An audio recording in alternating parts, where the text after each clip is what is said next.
What is up, fellow nerds, and welcome to Not Your Status Quo. Tonight, we're talking X-Men 97, we're talking House of the Dragon, we're not talking Spider-Man Brand New Day, but God, do I want to. We're going to talk some news and notes. We got rumor mill stuff. We've got terrible news for later. I think everyone's going to be mad. Everyone's going to want to be rioting outside Marvel Studios. So... tonight. I don't know about that. Before we get into all of that, excuse me. What did you say? Nothing. I didn't say nothing. But before we get into all of that, Dave, Comic Cute Guy, how y'all doing? Well, Keith, I am fan-freaking-tastic. I am so glad we saw that movie last night, and we're going to tell you all about it on Monday. But tonight, watching these shows, I was mentioning to these guys earlier, I feel like I guess I have craven instincts towards this show. And I'm not sure. They clearly love You're that craving word. more. You want I'm more. craving more of this. Of the amazing dialogue? Somebody get them a thesaurus, please. Anyway. Other than that, hey, good stuff, right? And then we got two good shows to go over tonight. So, without further ado, our new most famous person on the show. How are you doing, Doug? Well, Dave, let me tell you, I am outstanding. Yeah, boy, we really do get some interesting folks that do leave us comments, and you know, I mean, I know that we do say at the end of every video, comment down below. You know, we'll see you next time right here, Not Your Status Quo. But you know, like, you don't have to comment everything, guys. You don't have to comment everything. Let me tell you, I am outstanding. Come on, it's nice. But I am doing outstanding. So you guys are saying that we cannot talk Spider-Man at all? We can, just non-spoiler. It's Thursday You mean night. I can't spoil how Craven showed up at the end? That was House of Dragon. There's a lot of craving going on in that show. Come on. Nice. But I am. Oh man. But no, I can't wait to talk about these shows with you gentlemen. But first, Keith, how are you doing, cutie? Well, gentlemen, I am tremendous. You know, just another great week of shows and movies and all the nerdy things that we love more than anything else. So let's talk about it. What would you gentlemen like to talk first? And Doug, could you turn your YouTube down? Because it sounds like an echo in our thing. I think that's you. Nope, not me. Mine's already down. Well, gentlemen, I am tremendous. Interesting. Mine is as well. Great week of shows and movies. I got one bar. It was me. Oh. I had the YouTube video playing so I could get the URL to do the social, and I never closed it out. I can't believe it. No way. No. Well, hey, you heard all of us, right? Yes. Well, that's good. That's good. And, yeah. Hey, it worked out, right? So for those of you saying there's an echo, that was just me. If I'm not muting us all stream, I'm playing echoes in the background. You know, it's how I roll. Truth is, Keith didn't want to hear anything I had to say last show, and so he just muted me. I just added my own audio track in afterwards. Well, yes, Keith, you are absolutely correct on everything you say. Absolutely. Yeah, absolutely. Yeah, my mouth was moving the whole time. And I will laugh. I got to tell Doug this story because I was talking to friend of the channel, Tundra Walker, and telling him he's got to go see Spider-Man Brand New Day. And he's like, I don't know. The AP kind of trashed it in its review. And I'm like, well, it's very comic booky. You'll enjoy it. I can understand why the AP didn't. And he was kind of like, okay, whatever. And I said, Dave gave it a 9.5. And he's like, wow. So Dave giving something a good score outweighs everything else. So just the fact, everybody out there in Nerdville land or Nerdopolis, whatever we're going to call it, Dave gave Spider-Man Brand New Day a 9.5. I did. I think I gave Endgame a 10. So Yeah, I only like the good stuff for the good stuff. I save those for the good, really good ones. But what should we talk first, gentlemen? Should we talk House of the Dragon from Sunday, or should we talk X-Men 97 from yesterday? Let's talk some hot D. Let's get it going. Hot D, people. Let me get to my notes so I remember what it was called. Season 3, Episode 6, Faceless Men. Yeah, I'm thinking we're going to see Jack and Hagar, right? But no. That was when I saw the title. I'm like, all right, we didn't. And this episode starts off. Criston's army comes upon a battlefield where it looks like everybody's dead. They're investigating, and lo and behold, it was a trap set for them. Bodies start standing up, attacking them, taking them out. They're fighting. They're doing their best. And Roderick and Oscar arrive. Criston requests a duel. Be honorable. I'm the greatest warrior in this realm. Give me a duel. They're looking around like, we're not playing that game. No, this is war, son. None of this honorable duel shit. And you know what? Jon Snow pulled the same thing on Ramsay, and Ramsay turned him down too. And unfortunately, the most beloved character since Ned Stark was then shot with an arrow 3 times. And like I said to you guys earlier, he was feeling a little cheeky. Never seen the arrow go into his face. Oh wait, hold on a second.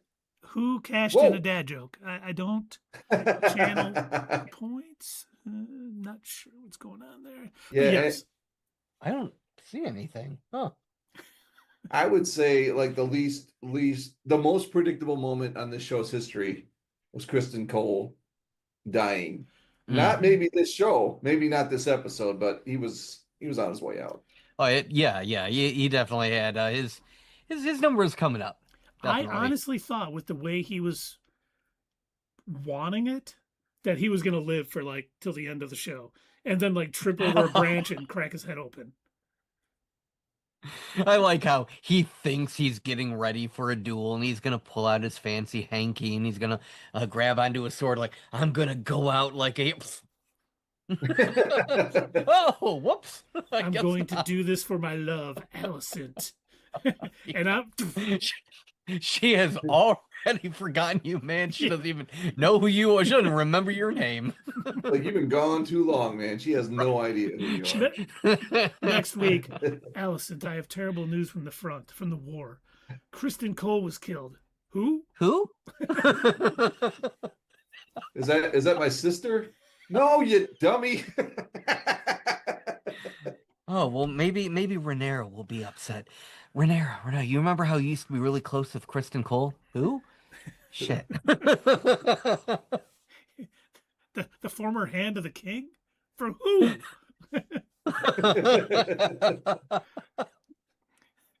But we see Larys and we see Tylan with Aegon. They're trying to flee to Essos still.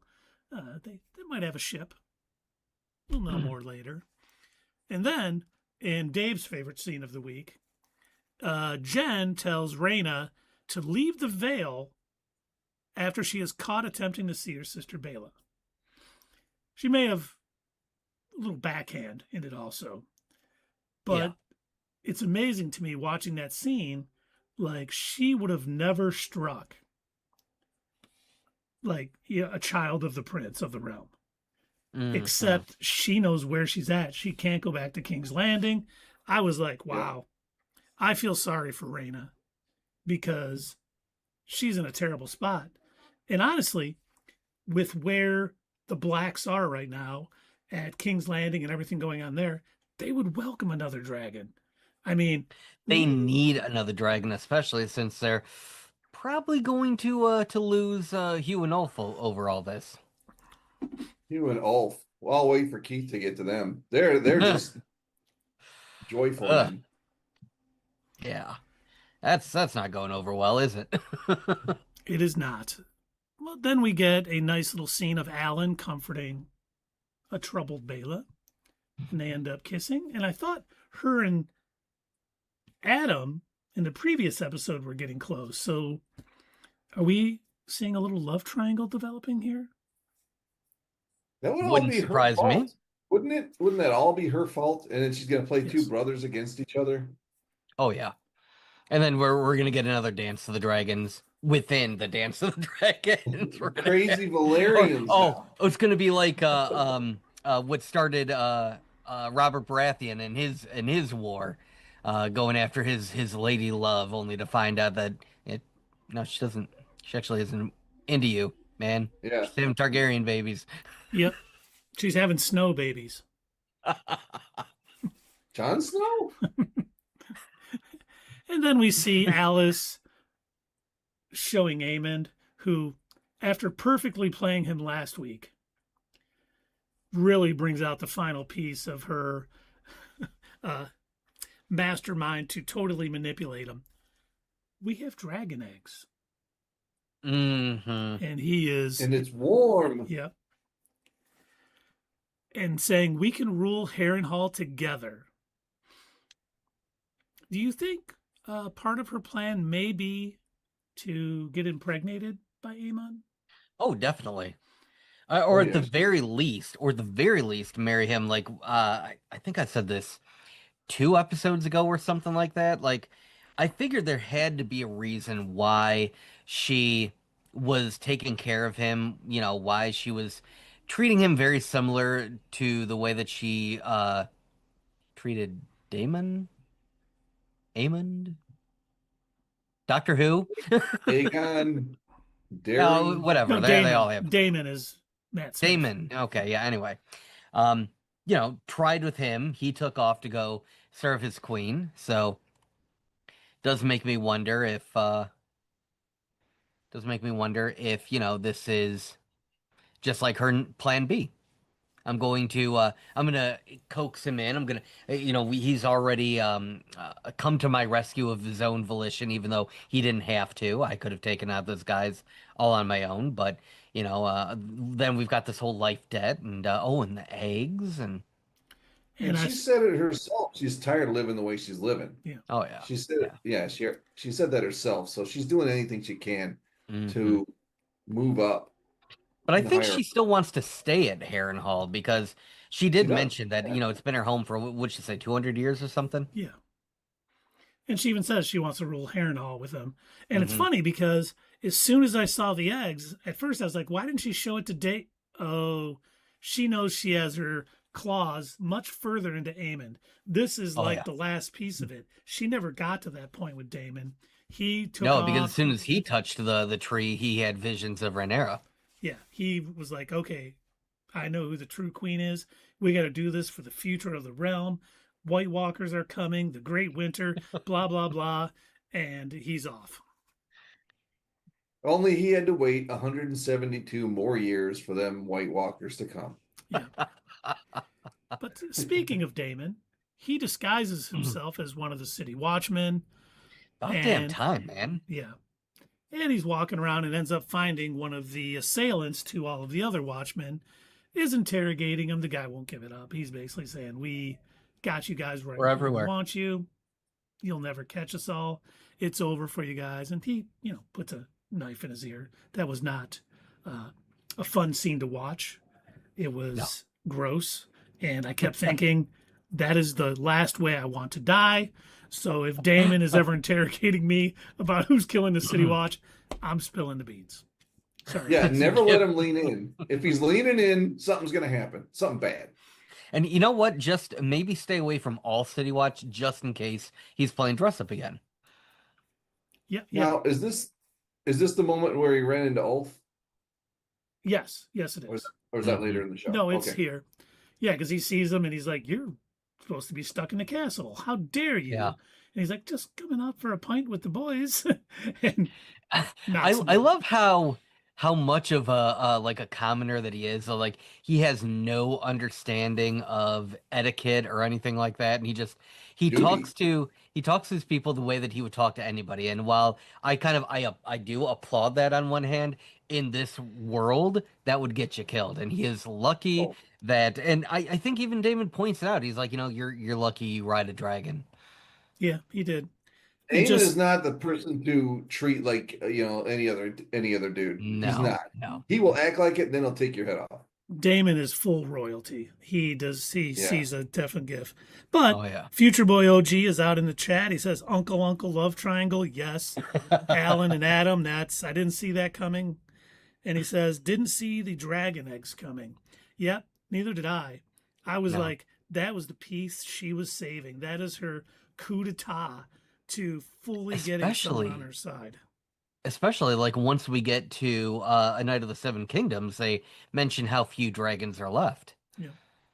So it is odd that we've got, so many dragon eggs floating around the realm. Well, if these dragon eggs aren't born, are these the one that Daenerys gets? She got 3, right? And there was 4 in that box. Not all of them might make it from the show, yeah. And Future Boy says, bye, Ulf. He's done with all that nonsense.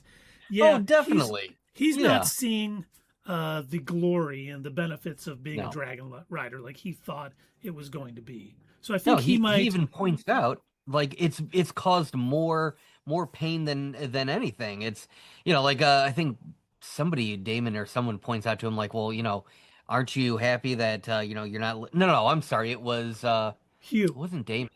It's Hugh who points out like, well, aren't you happy that you're not living on the streets anymore? You're not begging for coins. Like, well, yeah, I like that, but I can't go get a pint with the boys. I can't. I don't have a roof over my head. I'm, we're working these crazy hours and.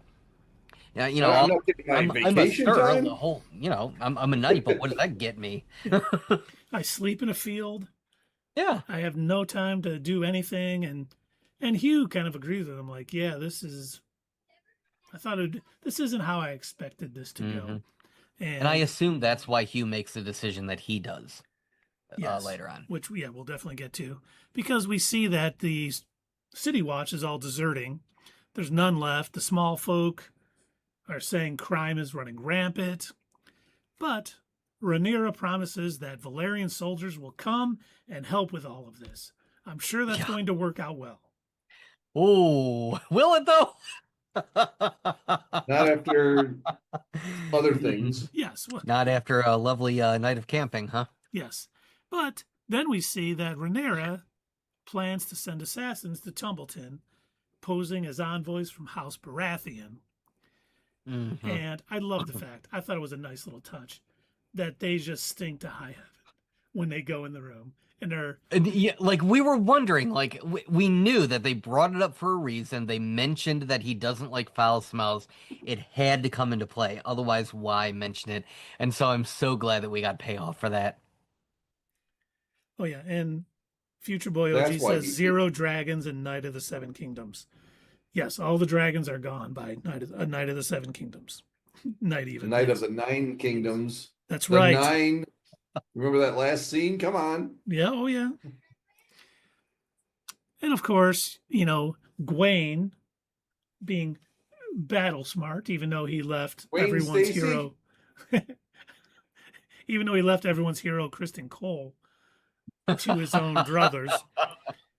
He figures it out because he's like, I know so-and-so Baratheon. He has chestnut hair, and he ends up saving Ormond and Darren. Which I'm sure that'll come into play at a later date. Poor Darren. Poor Darren, yeah, he's kind of trapped, but he is still learning. Yeah. And he even says as much. He's like, "You've got to take me back with you, please. I'm only doing this to survive. Yeah, I'm pretending. Yeah, sure, totally want to sit on the throne." He goes, "But I don't want to be this guy's tool. Please, you've got to take me back with you." It was a nice scene showing that Darren isn't just okay, Uncle. He has a character in of himself. Like he's got his own wants and desires and everything like that. But he's like a lot of the other people in the show. He's doing what he has to do to survive. And Future Boy OG says one of the assassins for sure was a Kingsguard. Might have been 2. Was hard to tell. So Rhaenyra is down 2 Queensguard again. Jeez. Oh, she cannot catch a break. I mean, she's making bad decisions. And you can see. She's going crazy. Well, she is, because she doesn't. Doug pointed out a few episodes ago, she wasn't raised to be the heir. She was raised to be a woman of, a queen, or, a woman of the royal family, a lady. Yes. Lady of the court. So she doesn't really know how to handle all this, and it's falling apart in front of her. And, I'd say it's terrible to see, but once again, there's no likable characters in the show. It's not like you're rooting for anyone like you did in Game of Thrones, where, the Starks seemed like the good people. They wanted to do the right thing. You don't really see that with anybody in here. They're all scheming. They're all doing backhanded things. They all just want the throne and will really do anything to get it. And, she thinks it's a great idea. She's, oh man, we're going to send these assassins. They're going to take them out. And unfortunately, it doesn't work. And, word's going to get out probably that this happened. And, much like if she would have burned all of the people who raised her banners, sending assassins to kill, someone like that is going to be looked on. Oh, it's a woman. She doesn't want to meet in the field of battle. She's not honorable, even though no one's honorable out in the field, it's going to look bad on her. This is going to come back to haunt her for that decision. And oh, yeah, definitely. Oh, and Jay Tizzle 450 says, love your content. Thank you so much, Jay Tizzle. Appreciate that. Welcome to the chat. And then we see Future Boy OG. I'm Team Gwaine now, and Team Aegon, Larys, and Tyler.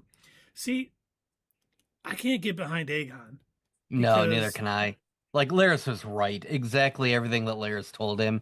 You're a bad person. That's true. It really is. He's like a lot of the other royalty who, I think it boils down to something that, oh my gosh, I don't remember if it was, I think it might have been in Game of Thrones. I don't remember who said the line, but it was essentially, most people only get the throne, only get to rule through cruelty, right?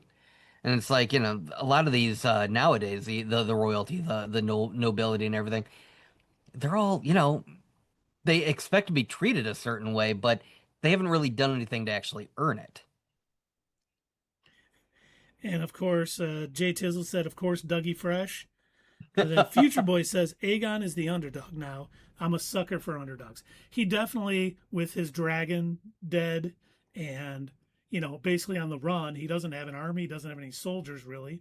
He has Larys and a Lannister. And I don't know if the Lannister, Thailand has any army, but we'll see what it is. And Jay Tizzle says, spoiler alert, OMR. I do apologize. For those of you who weren't aware, we are going to be talking episode 6, Faceless Men of House of the Dragon, and we may spoil a few things. I apologize if you haven't watched the episode and I've ruined it forever for you, but Bruce Willis also was dead in The Sixth Sense. And hey, what about the Titanic? How did that turn out? It's good, I hope. And Darth Vader is Luke's father. What? Only a third of the people in the Titanic made it. Okay, so there's that. All right, but Aegon, he did go for a second opinion towards the end of the show there. From everything he had told. What do you think? Am I a bad person? That's one way of putting it. And then, of course, we see what Dougie Fresh, the cute one, was saying earlier. Hugh ends up taking over a wagon over by his dragon perch, which is a little tiny hill, and he takes it into town to visit his wife. And that doesn't go quite how he wanted it to go. He's not met with love and happiness. She's not happy he's there. She does not care that he is now a knight and a dragon rider at that. Mm-hmm.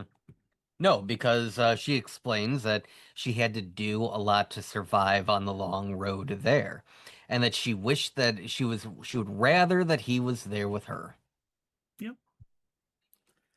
But down the road, they're going to get food and housing. Yeah, but from her perspective, she's probably just thinking about the trauma that she endured, not thinking about the bigger picture of, yeah, that is very true. They would need housing, they would need money, they would need, and all of that could potentially, if Rhaenyra's court ever actually got some gold, that could all be true. And in his mind, it was at the time when he was promised, riches and being knighted and everything and getting a dragon. But yeah, it's pretty much amounted to nothing. So.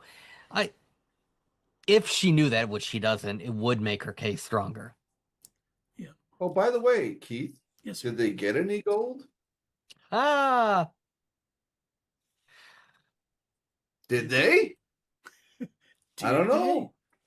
What happens next? Gold. Hold on one moment, because Did Future anybody Boy says, go to Harrenhal to get gold? Did anybody? Yeah, we talked about it. It was last episode that Daemon came back with all the gold. Yeah, so they got some gold. Yeah. But Future Boy OG says, man, Rosie O'Donnell spoiled Sixth Sense on TV before I saw it. Was so mad. Really? Understandable. I did not know she did that. Well, I'm glad I don't watch anything with Rosie O'Donnell on it. I kind of wish I had seen The Sixth Sense in theaters, but I didn't see it until it was on videotape. I got one of them VHS tapes. Which nobody knows what VHS stands for, really. Yes, just to put it in perspective, I rented it from Blockbuster the first time I saw it. And it was not ruined for me. And I was... Yeah, same. Wasn't ruined for me either. Whoa, that's pretty... And I still remember, this was probably like 7 years after it came out. On Conan O'Brien, Andy said, oh yeah, Bruce Willis is dead in The Sixth Sense. Conan's like, Andy, you can't... He goes, that movie's been out for 7 years. If you haven't seen it by now, you're not going to see it. So right. I'm like, it's probably That's your fault. But let's see, where... Oh yeah, yeah, she refuses to leave. She's not going anywhere. He's probably feeling a little bit off and perhaps helping, or I should say adding to his sense of this isn't what I thought it was going to be. He thought he was going to ride in, wife was going to come with him, and she's, oh, Hugh, you're everything I ever wanted. You're the best man ever. And he'd have castles and... Let's fly away together. Yes. I assume coming up soon that we're going to see Hugh and Ulf start taking things for themselves instead of being a good knight. Yeah. And that's KNIG. Well, I mean, that's the other thing. Like, them being knighted was so... Like, no one took it seriously. It was treated like an afterthought. And I think they were honestly only knighted just so they'd stop complaining about that. Yeah, to shut them up. You promised us this, you promised us that. And so... Yeah, I mean, I can see why at this point, I wouldn't blame them for taking off and doing whatever they want because they don't understand the point of being a knight. They don't get what an honor would be to be knighted, to be a sir. They don't understand the gravity that comes with it, the same that Duncan did, the same that Brienne of Tarth did when, like, for them being knighted, having that, being able to say that I'm a knight, that I'm a sir, meant so much to them because they knew the saying, they knew the creed, they knew the words that went along with it. Well, they squired for a knight for many years, so they understood that too. It, yes. Where Hugh and Ulf just, hey, you can tame a dragon, so you guys are knights. Fly off and do Yeah, you're a knight. And then the whole ceremony was, seven, the father, and whatever, you're knights. Goodbye. Yeah, when I was watching that scene, I got the feeling like they were nervous, right, rather than excited. I'm sure they were. Like they were going to he was going to chop their head off instead. That's the feeling I got from watching that scene. I mean, you never know. Yeah. He's pretty unstable. He could have went either way. Targaryens are crazy bastards sometimes. There might be a future king down the line that, we won't get into that. Future Boy OG says, kind of like the show. Episode was 4 days ago. Yeah, and, honestly, and I think we know Jay Tizzle from work. He used to work with us, so we're assuming he was joking because, yeah, you come on a stream talking about it, and he says, I think Hugh understands knighthood, but that might change now. I think he understood it a lot more than Ulf going in, but I'm thinking at this point, with all the things going on, he no longer cares. Yeah. I think he's like, this isn't, I was willing to give my service, but I expected things in return. And I am doing this for seemingly nothing at this point. And he is frustrated. Right. And even if there was some sort of like, moral high ground or some sort of like value to doing what they're doing, like this was a war that he really felt strongly for one side or the other. I don't even think he does really, because now that he's heard everything that happened to his wife, he's probably going to be thinking even more now, like, well, what am I even fighting for? And then if Rhaenyra does, finally have it and send dragons in to burn down the town, so, if she doesn't stick with her soldier plan. You know what I was thinking too? Well, I think she's getting impatient because these soldiers are so far off and still haven't gotten there because of, Criston Cole's army kind of, slowing them down and stuff. I honestly think at this point, I think Aemond is going to come back with Vhagar. There's going to be a huge dragon fight. It's going to take out a lot of the dragons. And Hugh and Ulf are going to be like, 2 dragons are more powerful than what anyone else got. We should rule. We should be kings. We should be the ones in charge. I think they're going to see it at some point. I don't know when this is going to all go down. We see the cracks forming in their allegiance to Rhaenyra. Oh, yeah. Because what's in it for them? Don't blame them right. one bit. Well, it also, again, going back to like what I was saying there, essentially their allegiance was bought, but bought on credit. Like they haven't actually really been paid. They haven't received anything for this other than a dragon, but that's really just treated like a tool that, they're treated like tools. They're treated like, okay, you can tame a dragon, therefore that is your only use. Well, are we going to get paid? We'll see eventually. At some point, maybe. yes, you will. Yeah, sure. Just not what you expect. Do we get a house? Who knows? Maybe. It's called delayed gratification. Yep. Yeah. You're so like somebody else. If they truly cared about Rhaenyra and her cause, that might be one thing to like actually keep them in line and wanting to fight for her regardless. Like they may be like, okay, yeah, things have gotten a little rough. Like with the gold cloaks, they were willing to keep going for quite a while and go unpaid because they believed in Daemon. He was their former leader. They cared about him. They did this for him. But yeah, these two, Ulf and Hugh, they don't have that same. There's nothing there. They've been promised gold and riches and status. They haven't gotten any of that. So. And Future Boy OG says, right, with Hugh's wife gone, what's the point? He may look at it like, okay, this isn't impressing her. I need to be king of the 9 kingdoms. That'll impress her finally. And Brian Mulhern says, no Cersei, no peace. And Future Boy laughed at that. And Brian, I was letting you know that nothing seemed to impress you about Spider-Man Brand New Day until I told you that Dave gave it a 9.5. So that made him feel good. It's okay. I'll fix it. And then... Well, little hint preview. This episode won't get a 9.5 from me. Go ahead. And of course, we see Rhaenyra is talking to Alicent and Helaena.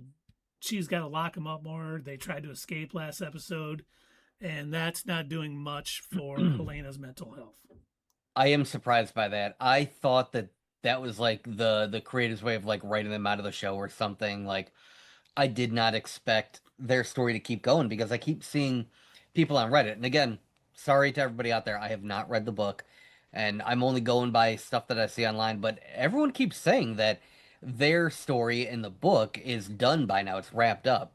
And so I've been kind of waiting to see how they're going to be sort of shuffled out of the show. But it seems like they're the showrunners are intent on keeping these, Alicent and Helaena in the story. And Brian says this is true about Dave's rating, and said Dave is thrifty with the stars. Of course, he did give Smallville 9 3/4 stars. So ... No Criston Kruk, no peace. Well, that was only the last 2 seasons, and they had Zod on there, and of course, Apocalypse. The planet Apocalypse with Dark Side, yes. And everybody, when that came on, they called it dark. All my friends were saying, "Oh, it's Dark Seed."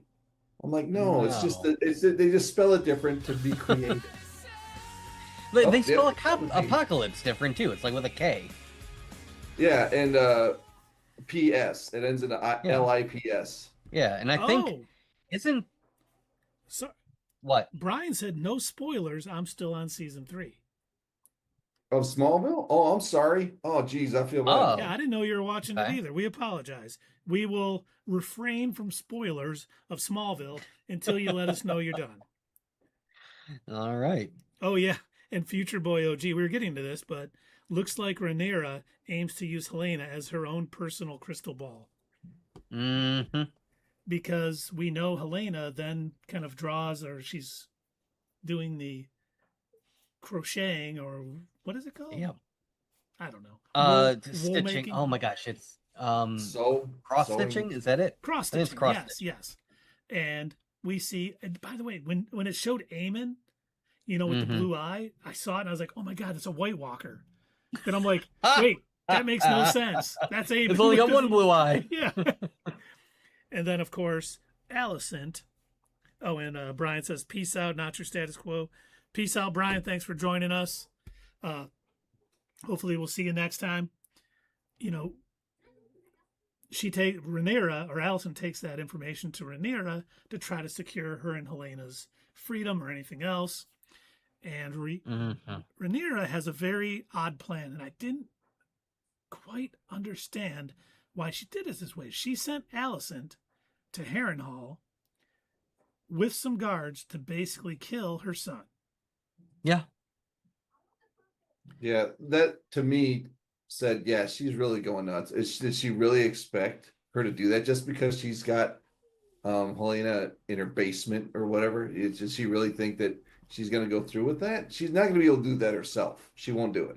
I see it as a test. I think Rhaenyra is trying to see, if you won't kill this person who is really one of the only people who could challenge me for the throne, if you won't eliminate him like you promised, then what purpose do you serve? Why should I even keep you here?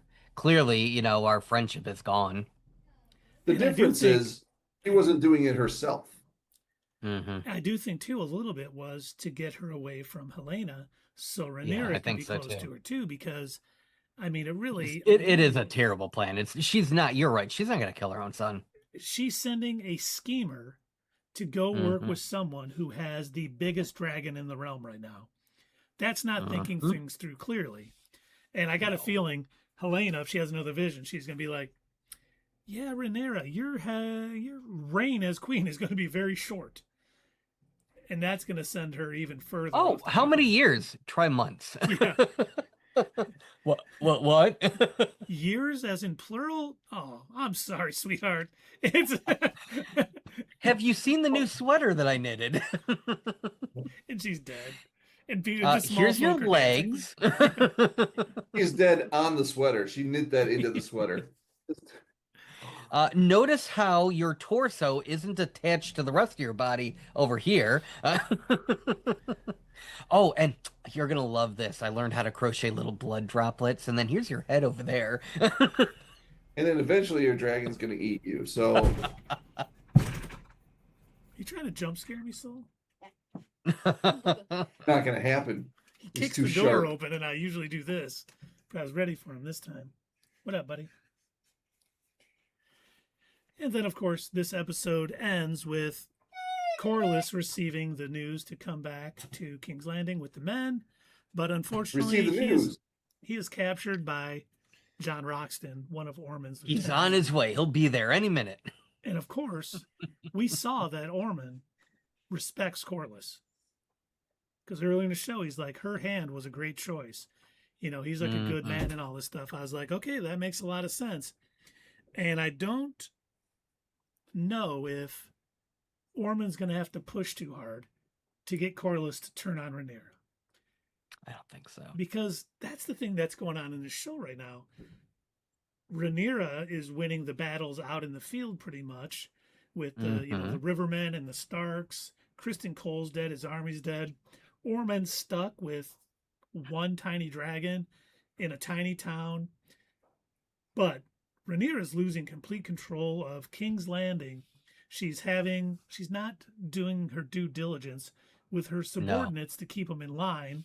She wouldn't grant Corlys's, bastards legitimacy. She's not really handling Hugh and Ulf the way she should. But of course, she probably doesn't understand how to handle small folk and things like that, because she's used to dealing with knights. Queen says you to do something, you do it. If you can't finish it, you die. And these guys are not going to do that. So you see, it's like both sides are having their struggles, and which one's going to do the right thing and come out on top. And we saw Rhaenyra's plan to send the assassins after Aemond failed. I don't think her sending Alicent and a few guards to kill Aemond is going to work. All of her plans are failing. Not. Where Aemond is really starting, it seems like, okay, he captured Corlys. I don't think it's to hurt him. I do think it's to turn him to his side. Mm-hmm. If he knows anything about what happened with Alan and Adam, he's going to know exactly what buttons to push to be like, listen. And you know what? He'd probably be willing to elevate them and be like, yeah, sure. Who's going to care? Who's going to challenge it, really? Especially if he knows that Adam has a dragon. He will have Darren tell him, of course I will legitimize your sons. Adam and Alan have shown themselves to be brave, intelligent men, and of course they should carry your name on and stuff. And that'll probably take him right over to their side. Won't be much. And they like the same lady. They got the same taste in women. That's true. Exact same, as a matter of fact. And Future Boy OG says on the cross stitch. Yes. I don't think Rhaenyra is going to be too happy with what Helaena sees in her dreams. Probably not. Unless Helaena is like purposely leaving certain things out and like, oh yeah, you've got a great future. Yeah, if you leave out all this other stuff. What's your hand covering? Nothing. I want to go back to Larys and Aegon again, just for a minute, because we kind of finished the show, because it's like Aegon has nothing right now. His dragon's dead. He has no army. His crown is meaningless. He carries it in a bag. I mean, his humiliation at Rook's Rest probably broke him, or at least let loose the real Aegon, who is not a good person, as we know. No. And he's ready to flee Westeros. Like, he thinks he's going to have some good life over across the sea.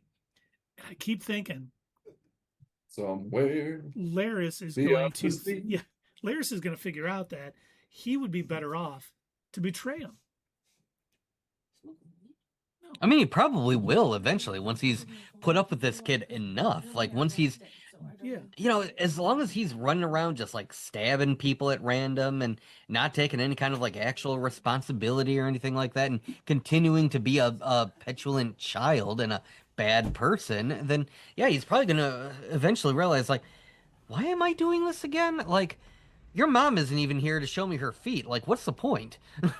Isn't he the master of whispers for this time? Those are always kind of shady characters. Yep. They're very Littlefinger, very Varys. So yeah, I can see that. Yeah, I don't think his allegiance to Aegon is going to last much longer, unless things change here in the next couple episodes. Because you see, unless he knows something, unless he just like absolutely knows this kid is going to eventually sit back on the throne, and all of this, he's going to remember all the help that I gave him, and I'm going to be set for life. I don't know, because otherwise I don't know why he's stuck with him for this long. Like, he could live a perfectly fine life if he decided to grab Aegon and like turn him over. Like, hey, there's some Starks nearby, I'm sure. I'll just turn you over to them. I'll get some gold. I'll, get a castle for myself, and I'll have a nice life. Oh, Future Boy OG says, "Oh, I didn't think of Aemond turning Corlys. Good call. I read the book. I know what happens to Aegon. I'm excited." Okay, no spoilers. Appreciate that. If they stick with the book. Yes. If they stick with it. From what I understand, they've changed quite a bit. I did read that Alicent going to Harrenhal was not in the books because, like Doug mentioned earlier, she's pretty much out of the books at this point. But now we do know from Game of Thrones, at least as far as Joffrey knows, he mentions how Rhaenyra ends. Like he talks about it with Marjorie. Yeah, but, she's killed by a dragon, right? That's what he says. He says, this, and he goes, this is where Rhaenyra Targaryen lives. Well, at least what's left of her after her dragon ate her in front of her son. Like a little evil and demon-possessed child. Freaking hated Joffrey. He was the worst. And Future Boy OG says Alicent is a footnote in the book at this point. So I like that she's still in it.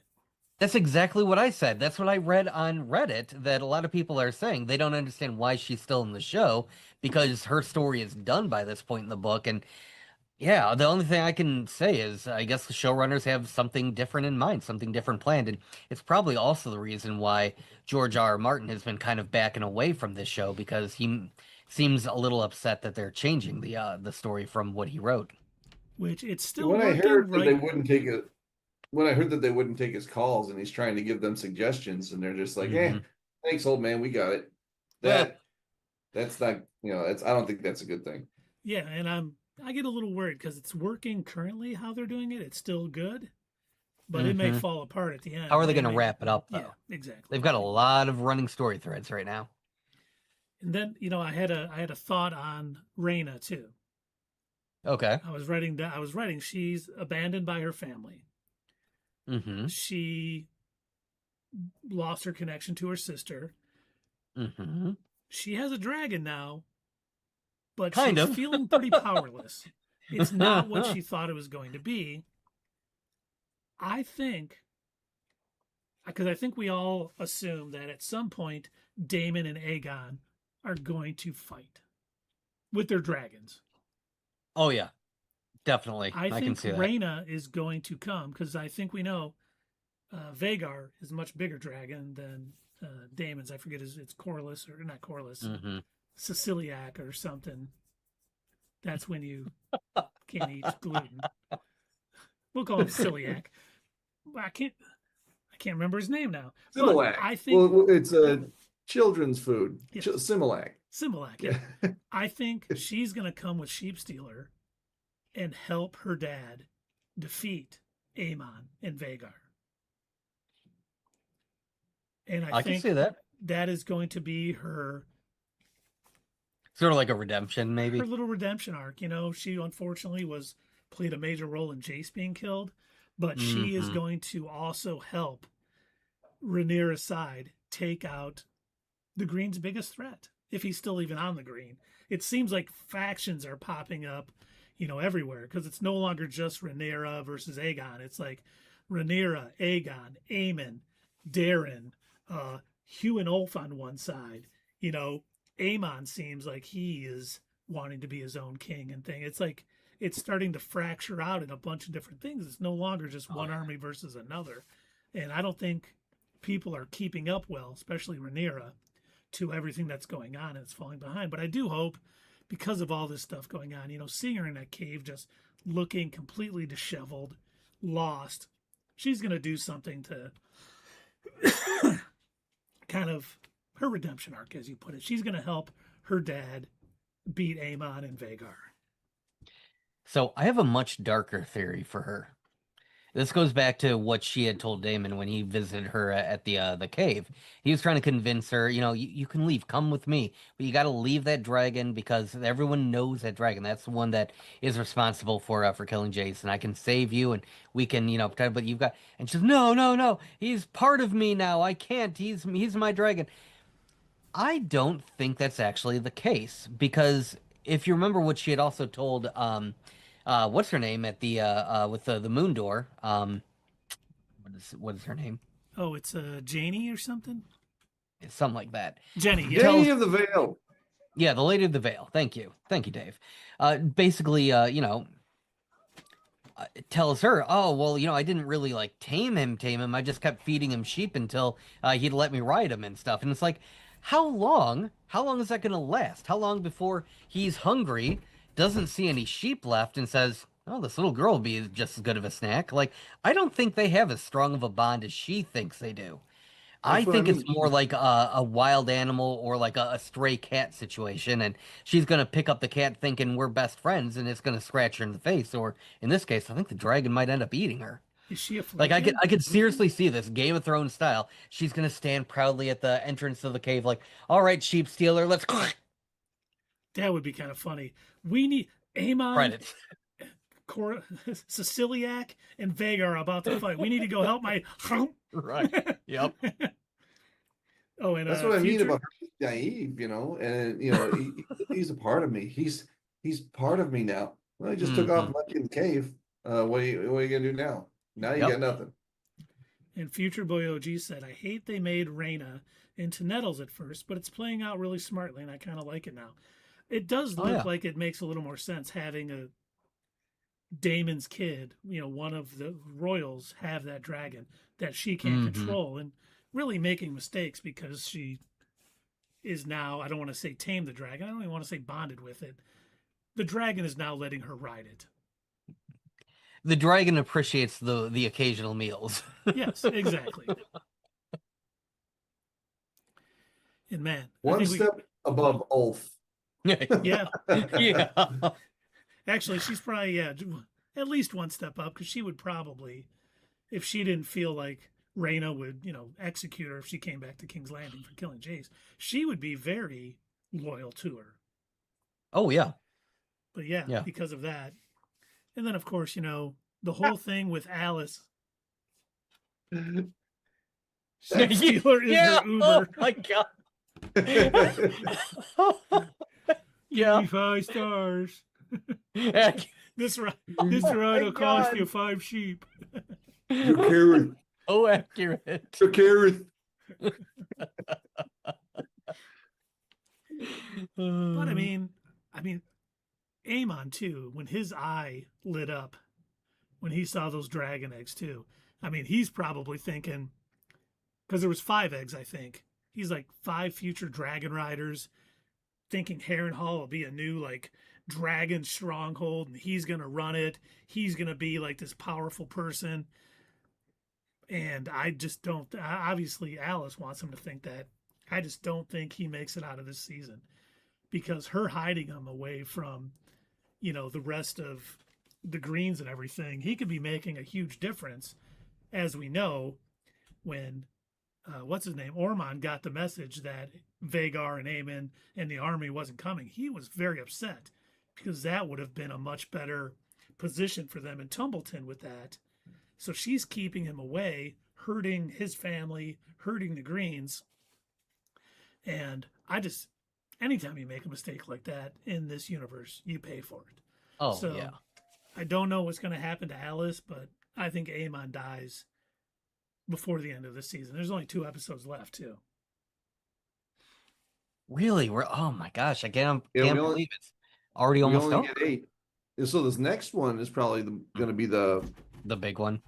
The big one, yeah. If it goes on, if they do things like Game of Thrones has in the past, yeah. And just Night of the Seven Kingdoms did the same thing. Yeah. They had their big the arena battle, and then the last one was just sort of like the aftermath. Yeah, setting up the next season. Mm-hmm. And telling us that there were 9 kingdoms. Yeah, see, that was big. And then, of course, we get Rhaenyra promising Valyrian soldiers basically come to do the city watch, and, they're going to restore order. And, of course, at the end, with Corlys basically getting kidnapped, we'll say, for lack of but being escorted to Tumbleton to speak with Ormond. Things are just going to get even worse in King's Landing, because she's expecting these soldiers to come in and make good, and it's not coming. And like Dave said, she's not all, she's a few tacos short of a combo platter right now. And I think this is going to push her even more off the edge. We may see her do something very dumb with her dragon, or some order. Oh, she's been itching to ride into battle herself. Yep. And, at this point, maybe that's what she needs to do, because she's not helping things in the capital. She can't seem to do anything. She barely has a council. she doesn't have the people loving her. The small people, small folk don't like her anymore because she's not actively giving them food anymore. There's no city watch anymore, except for like I don't know, there might be three of them left. Uh, has no gold to pay people. I mean, supposedly she has gold now, but even they still haven't paid the gold cloaks. I don't know what they're doing with the gold. I don't know who they've paid, but it doesn't seem to have alleviated any of their bills. Nope. Hasn't helped as much as it should have. Mm-mm. And then finally, I want to find that. Who's that? That girl that I can't remember her name. That's on the council. I think Daemon's going to end up killing her. Oh, the Mistress of Whispers. Yes, yes. I think he's going to take her out. He's disgusted by everything she says, and he sees no value in her. You can. Well, he wanted her dead in like season 1 or something. Mm-hmm. Well, is he going to be patient enough to not do it? I think he's going to. If Maybe I by the end of the remember, season.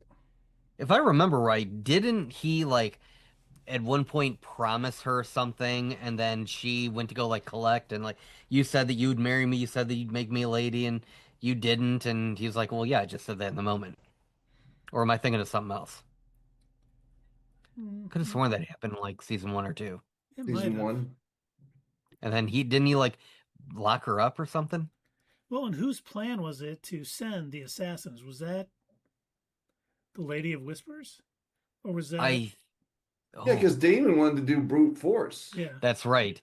That's all he's been saying. I mean, but he also wants to conquer the entire world too. He's got in his head that they need to not stop with Westeros. They need to go to Essos and everywhere else. They can't keep King's Landing under control, but Mm-hmm. and Future Boy OG said, lost to Queensguard, the White Worm lady. White Worm was taken back when the Septa told Rhaenyra people attacked them because no gold cloaks to protect them.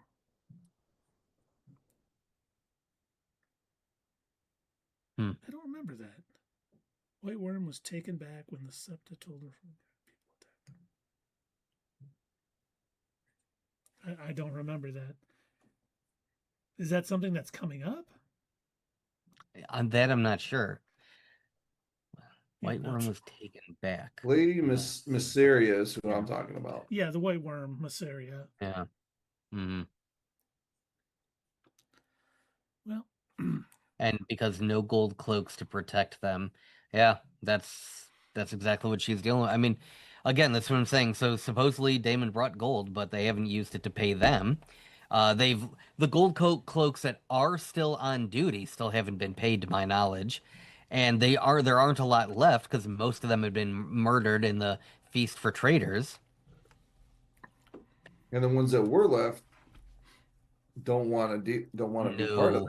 No, not really. Right, and then the ones that the ones that didn't resign as well. We forgot about that. That whole scene when they were walking in and handing their cloaks to him. Yeah. Which isn't that why he dressed up and went? Yes. Yes. That's what I thought. Yeah, okay. And Future Boy OG says it's subtle, might need to rewatch it. Yeah, I probably do. I did not get a chance to watch it twice this week. A bunch of stuff going on. Unfortunately, work has been busy, but I definitely will probably have to watch it again because I did miss that. So that could be a major point. But yeah, after and then finally, I think we talked about it with Corlys being taken by Ormond. Either the Valerians are losing their leader, or he is. Oh, did we talk about the court scene? When she was sitting on the throne and just took off. Oh no, we didn't. Oh, when she cut her that finger. Was wild. Yeah, again, cuts herself again. But never a good. I like how she's supposed to be a ruler. She's trying to get the people on her side to recognize her as their new ruler. But when it's too stressful and she doesn't feel like dealing with it, she just gets up and walks away, closes the doors behind her. Like, how is any of this going to help her cause?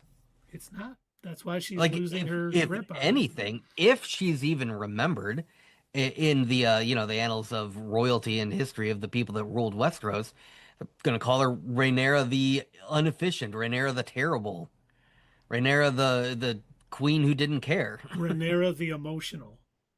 Yeah, Rhaenyra the unattentive. Yeah, exactly. Yeah, Rhaenyra, the preview of Joffrey.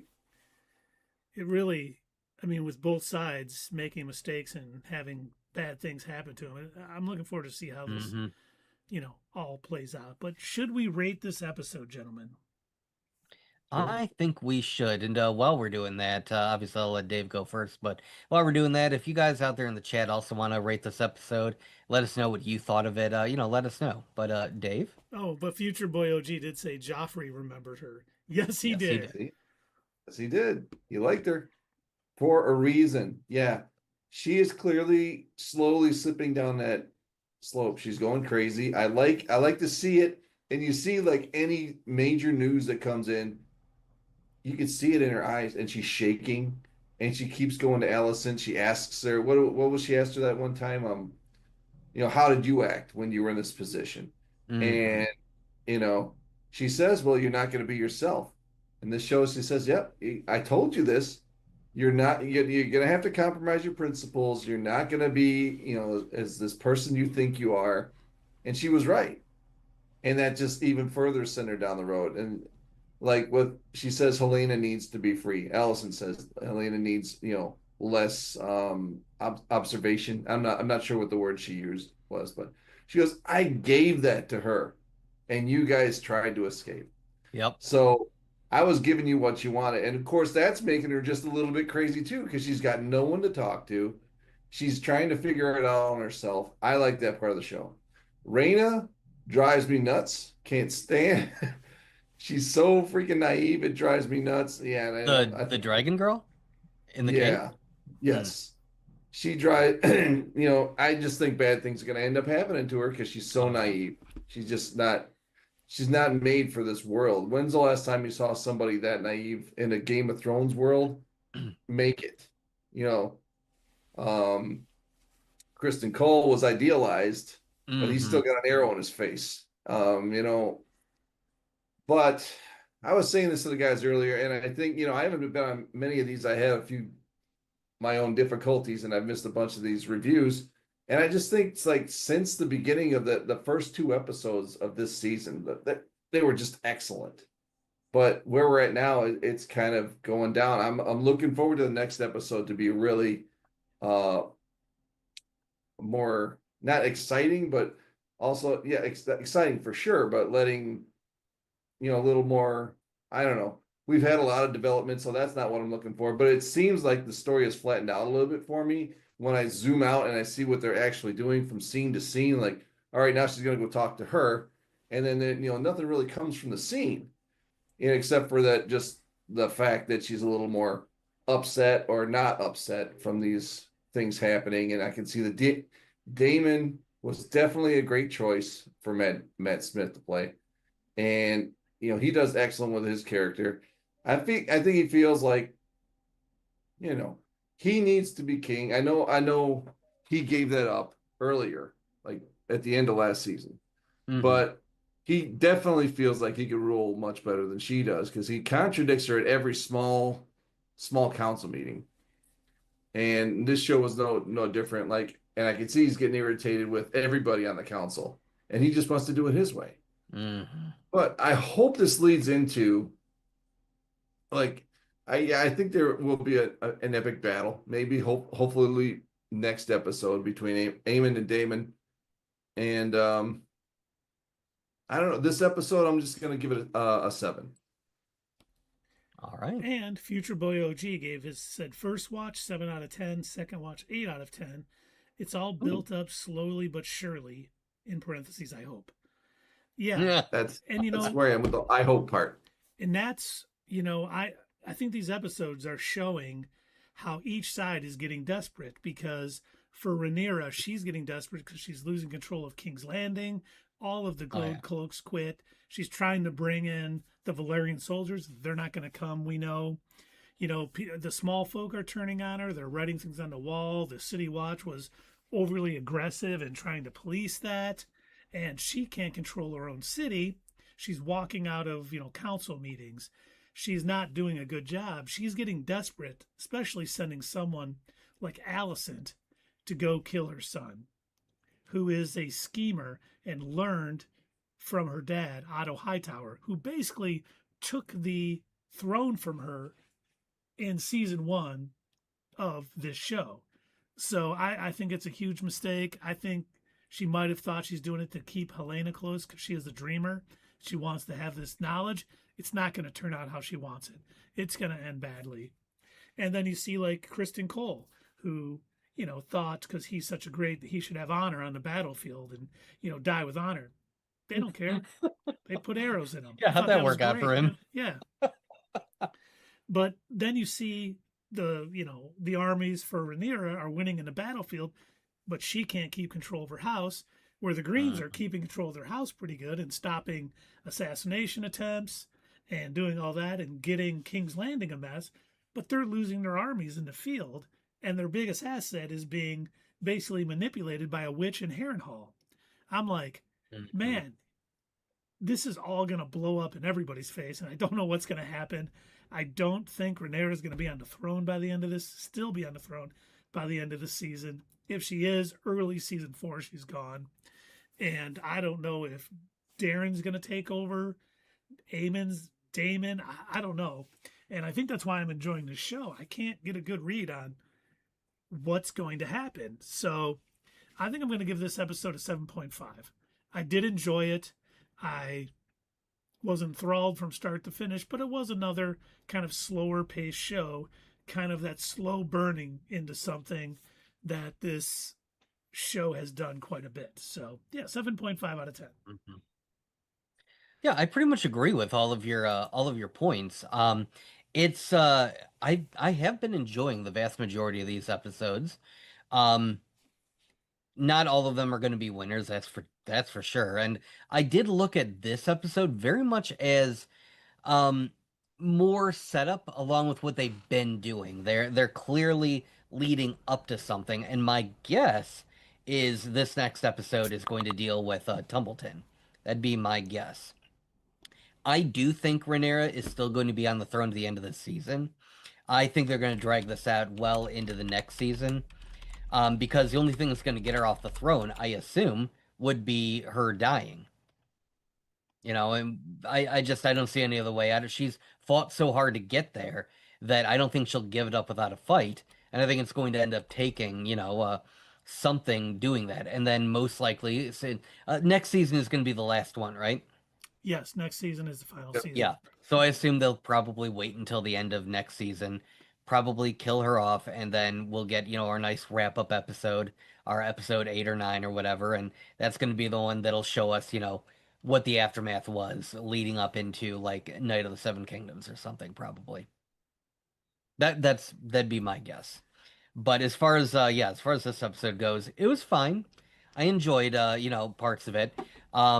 Like I said, I think it's going to be a huge shakeup. I'm guessing that it's only a matter of time before Ulf and Hugh decide they've had enough and they're going to turn. I think it's only a matter of time before Corlys decides that he doesn't want to keep dealing with Rhaenyra's broken promises. And look, if the Hightowers can give these people what they actually want, give them money, give them glory, give them their families, give them everything that they've been asking for, then yeah, they're going to fight for the cause that's going to appreciate them more.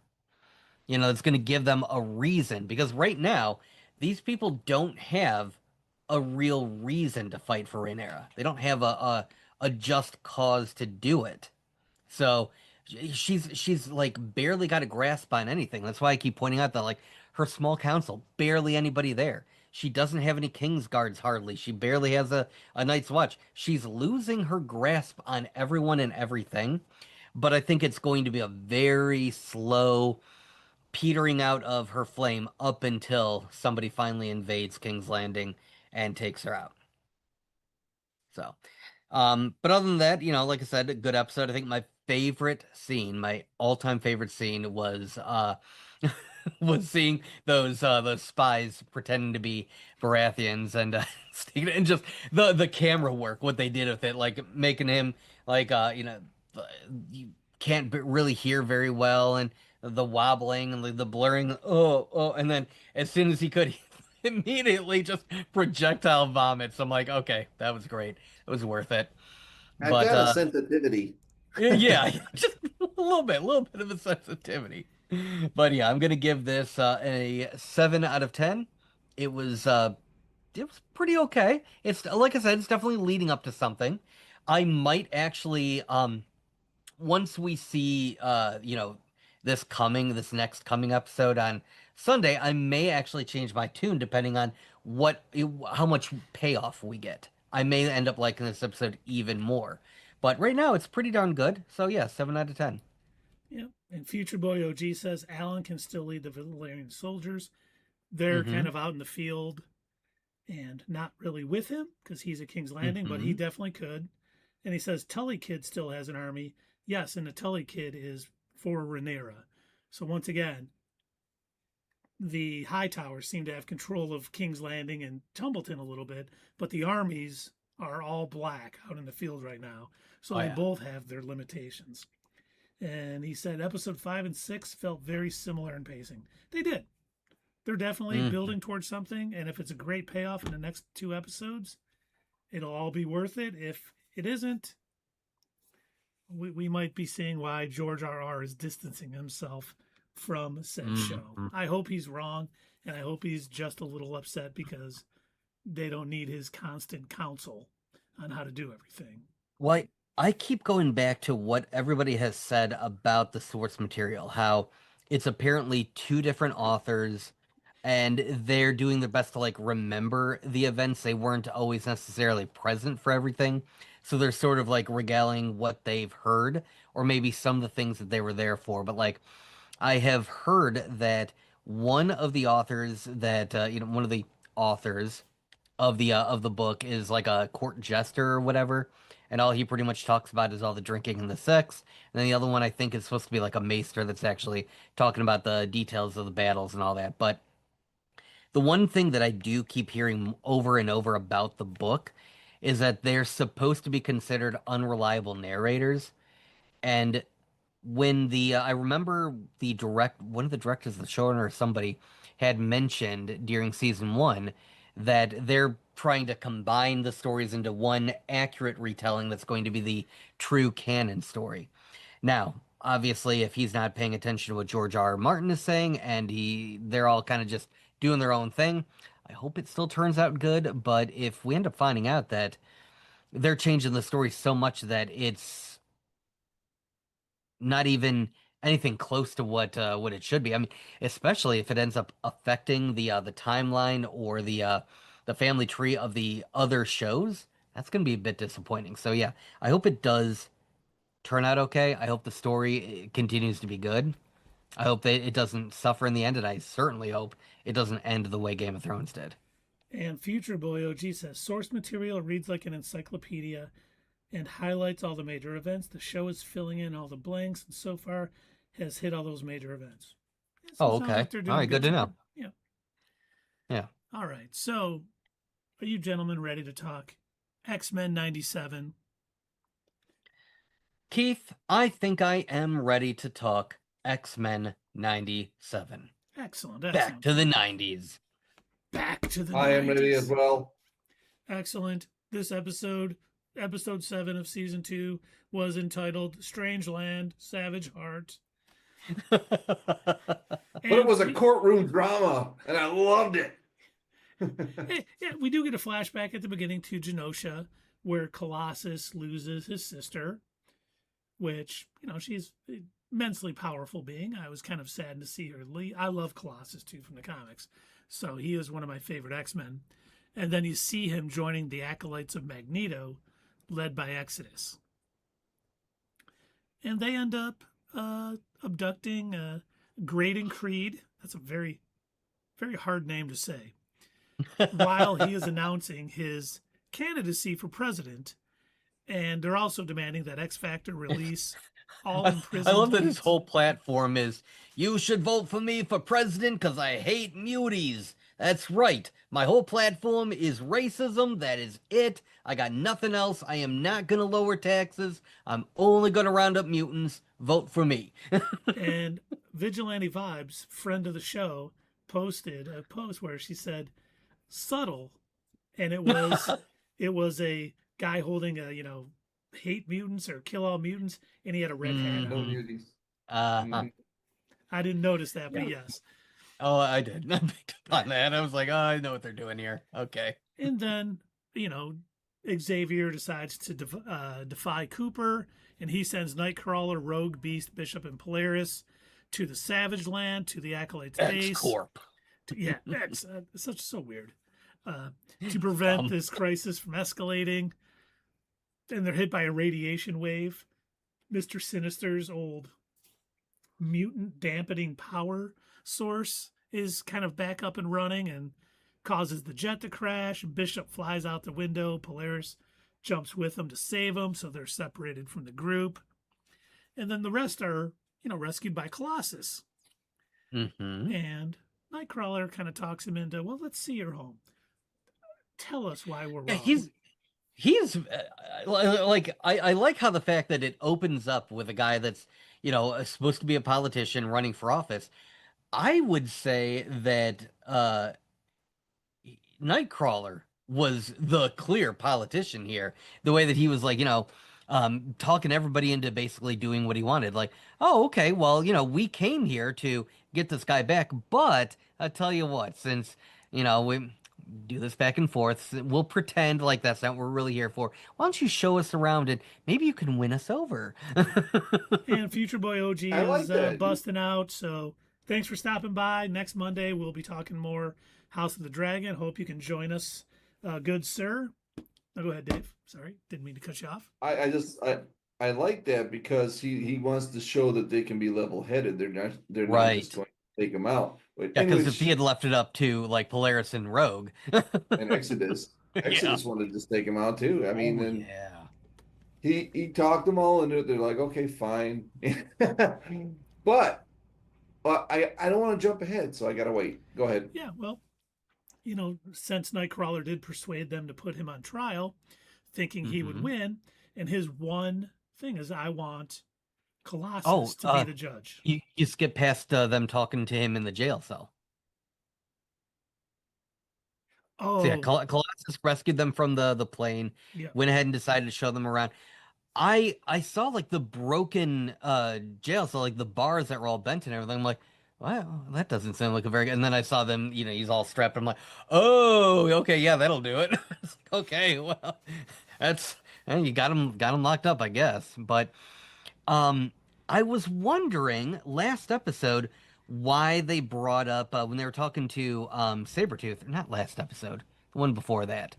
I was wondering why, they mentioned the whole Sabretooth's son thing. Like, I'm like, oh, that's kind of a weird thing to mention out of nowhere, all for it to tie into this. Yep. And I like that, like, Nightcrawler is, again, I hate to keep, I don't want to call him a politician the entire episode, but I like how he's navigating each of these conversations with everybody, trying to make sure that he's able to endear them to thinking what he's thinking. Maybe make it easier to get what he wants. He's a good persuader. Yes. Yes. And he's not selfish. He's not being selfish. No. He's not like being evil about it or manipulative. Like he's not trying to, do anything terrible with his machinations there. He's simply trying to like calm tensions, and he's trying to like, okay, why don't we think about this rationally? And this will end up leading into the court scene. This has a lot to do with the red hat thing. He's giving due process. Yeah. And he does. He wants due process. He wants him to stand trial. He even tells them, if I lose, I will join the Acolytes. Yep. And Rogue, no, sugar. And of course, Colossus presiding. Exodus gives his, hey, he's killed a lot of mutants. He's a terrible human. He's right about that. I like his opening statement was also his entire case. Yes. Yeah, case closed. if pleases the judge and the jury. This guy sucks. That's my case. Yeah. You all know he sucks. We've seen lots of examples of him sucking. He continues to suck. He's unapologetic about his sucking. Let's just end And it he's now. going to keep sucking. So, Case closed. right. So, vote for me or whatever, however court goes. I don't know. Sword fight time? Hey, spoilers. Is this where the swords? But, Nightcrawler does a much better job and, gets out of Creed the abuse he received from his mom and his father for basically not being a mutant, for just being a lowly human. And he really does sway a lot of both sides, including Colossus. And when Colossus is kind of hesitating to give a verdict, that's when Exodus attacks, prompting what Doug was talking about, a sword fight. So random. I loved it. I really did. I liked it, but it was so out of nowhere. It all comes back. There was a Nightcrawler miniseries like back in the late 80s where he was like a pirate. I don't remember how it all happened. I may have to reread that one day. But he was like sword fighting, like he was in the one episode from season 1 with 2 swords and one with his tail and stuff, and it was huge and people loved it. So I think they keep going back to it. And it was nice seeing it here, especially, of course, they only have 22 minutes to tell the tale, so we don't get much of Bishop and Polaris, but right at the exact right moment, they take out the inhibitor, so the X-Men, get their... I really expected them to knock it down and Bishop yell, "Back to the 90s!" Oh, man. Okay.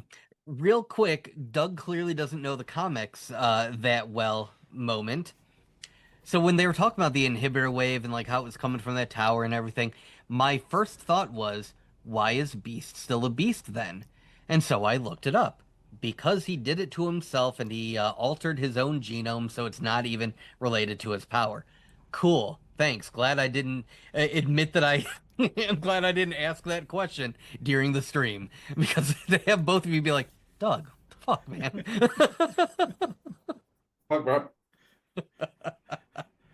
And of course, Nightcrawler ends up defeating Exodus in their sword duel, but Creed shoots him and kills him. And then takes Nightcrawler hostage. Yeah. So, was Exodus right? Why would you... What's the thought process in taking the teleporter hostage? How did you think that was going to go? Yeah. And of course, Nightcrawler teleports him to the frozen wastes and basically leaves him there. Yeah. Hey, I mean, like, he fought for him. He reasoned with him. I liked the case that he was making. I like that he was like, well, why do you hate mutants? And then he like kind of gets to the root of it. And I really thought we were going to see a true, turnaround, that he was going to realize, shit, I don't hate all mutants. I just hate Sabretooth and Mystique. Yeah. But then, of course, he has to go back to, because you're not going to change somebody like that overnight. But no, if he's going to change, it's going to take a lot more than, this. And, we do find out that he was, recovered by X Factor. So he's not dead. Nightcrawler didn't kill him. I assume Nightcrawler knew he'd probably be saved. But I honestly don't know if Nightcrawler cared at that point. He was really like, I defended you and you really killed Exodus, who he didn't necessarily care for. But still. You proved everything wrong. I was trying to make a point and you basically you proved Exodus right. And maybe I should have let them execute you. Yeah. You're probably not redeemable at this point. But I did learn something very valuable from this. Marvel has now told me that in order to be a good lawyer, you have to be Catholic. That's true. Daredevil, Nightcrawler, She-Hulk. Yeah. Wait, the She-Hulk? I was trying. I don't know. I was trying to get a rise out of Dave. Not a good lawyer, not a good anything. On the TV show, the character's fine. The TV show sucked. By the way, just a tangent for a minute. Did you see there's a rumor going around that Alexandra Daddario is going to play She-Hulk in Secret Wars. And I was like, oh no, I didn't see that. I didn't see I didn't that. have a problem with Ted. What?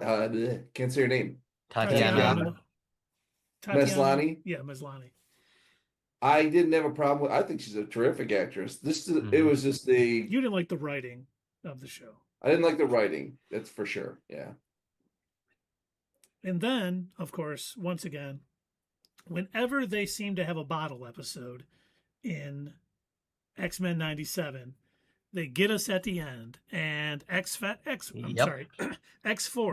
discovers what appears to be Apocalypse's corpse in Athens, and Jubilee finds Gambit's playing card.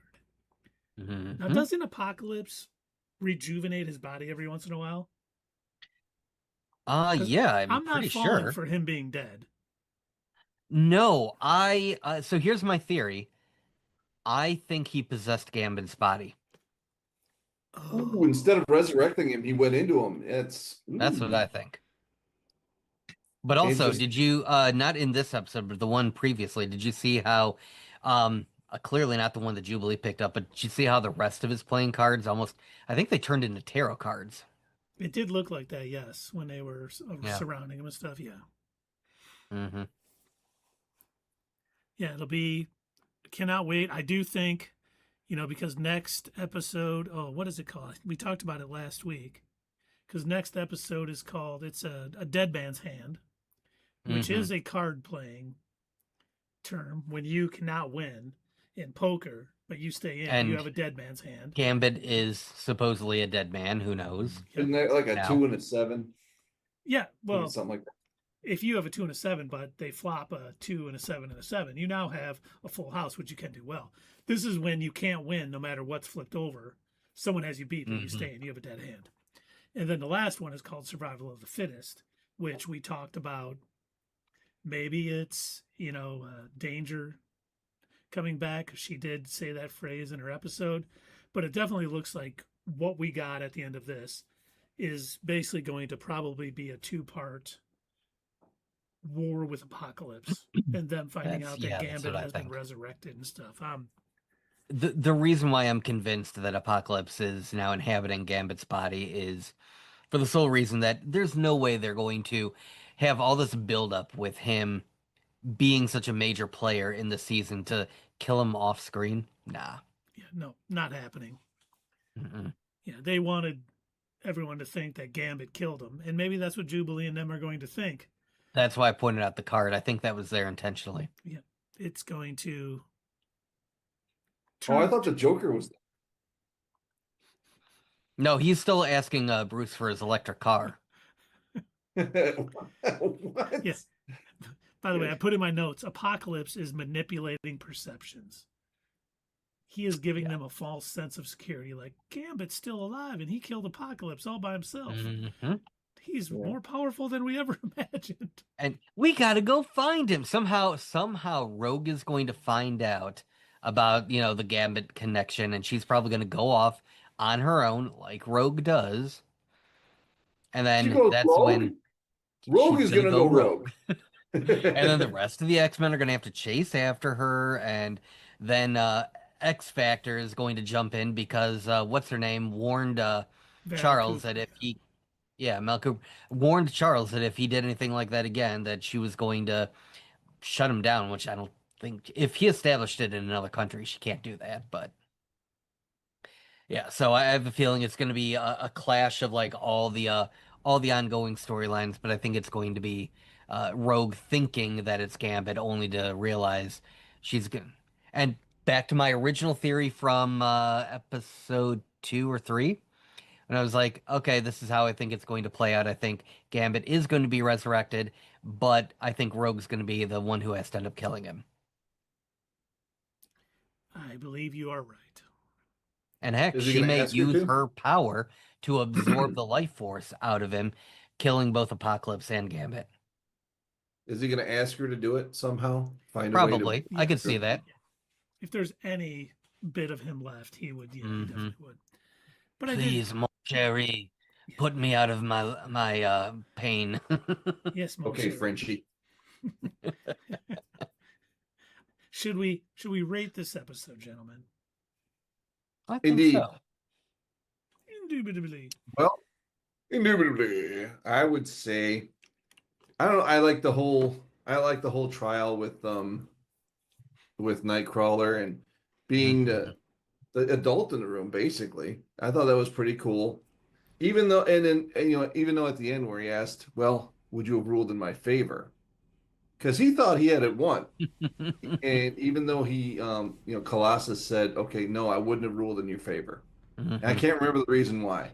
He said, but even in the would have, because Liliana would have. You would have convinced Liliana. Oh. And so, but he didn't have him convinced.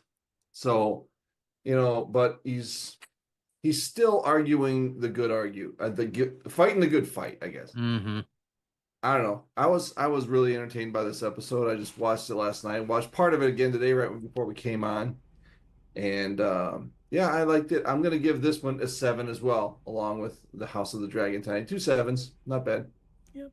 And anyone out in the chat, please let us know what you think of this episode of X-Men 97.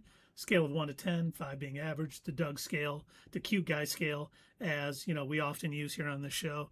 And yeah, I thought this was an excellent episode. It really highlighted Nightcrawler's compassion, like over Exodus fanaticism. And I think Colossus seeing that and seeing, how Nightcrawler is and how he uses his compassion to help people and try to, win people back. And he's not. I think that's really brought him back to the X-Men. And I think, he'll be better off for it in the long run. It was just one of those episodes where they take the time. They didn't have to have a little bottle episode in the Savage Land that featured Nightcrawler and Colossus that are barely in X-Men 97. But they did, because it'll show why Colossus is so much back in the X-Men. They could have just had him show up and, well, we're short-handed, Colossus is back. But they didn't. They handled it this way. And it was nice. Even though it was kind of silly, that we didn't see anything with Bishop and Polaris knocking out the, Mr. Sinister's, power dampener, and it happened just in time. It was fine. It's only a 22-minute episode. We all expected it to happen. As soon as she said, I don't know if it's a good plan, but it'll be fun, I was like, okay, they're taking it out. We don't need to see anymore. And just all around, it's great seeing some of these, lesser-known mutants like Exodus play a big role in this. And it was just a great episode. And then we got to the end, man. When we saw X-Force going into that temple, I'm like, of course, pause it. I'm like, okay, this is just a stinger. We're not seeing much more. And, to see Apocalypse's shell of a body there and them finding the card, I was just like, okay, I'm hooked. I can't wait till next Wednesday now. You guys keep doing it. You are doing a great job with having that little stinger at the end as a cliffhanger, making me not want to wait 7 days to watch a new episode. I'm going to give this an 8. I really thought they did a great job. I thought it was tightly written, executed well, and left me wanting more. And really, what more can you ask for from an episode? I really, really loved this episode from start to finish. I thought when I learned that, they're just going on a little adventure into the Savage Lands, and I guess I wasn't thinking much of it. I turned it on and I'm like, well, I'll watch it. I'm probably not going to like it that much because, of course, they're not going to really get into, they're not going to do any payoff to the whole Gambit thing right away, I'm sure. And so as I'm watching, I'm like, oh, this is pretty good. Oh, okay. Oh, Colossus is back. Nice. Oh, no, okay. Nightcrawler is, okay, he's doing pretty. Oh, we're doing a trial. Oh, we got a sword fight. I mean, it was just like, it was one thing after another, and I was loving like every aspect of this. I love the fact that, again, my favorite part was just watching Nightcrawler sort of like weave his way through each one of the situations and like keep everybody stable and calm and everything. And he's like doing his thing in order to make sure that they can accomplish their mission in a satisfactory way. He's even putting his own freedom on the line. Like, look, if I can't convince you, if I don't win this trial, then I'll be willing to join you. And wouldn't that make it look good for you if one of the X-Men joined your cause?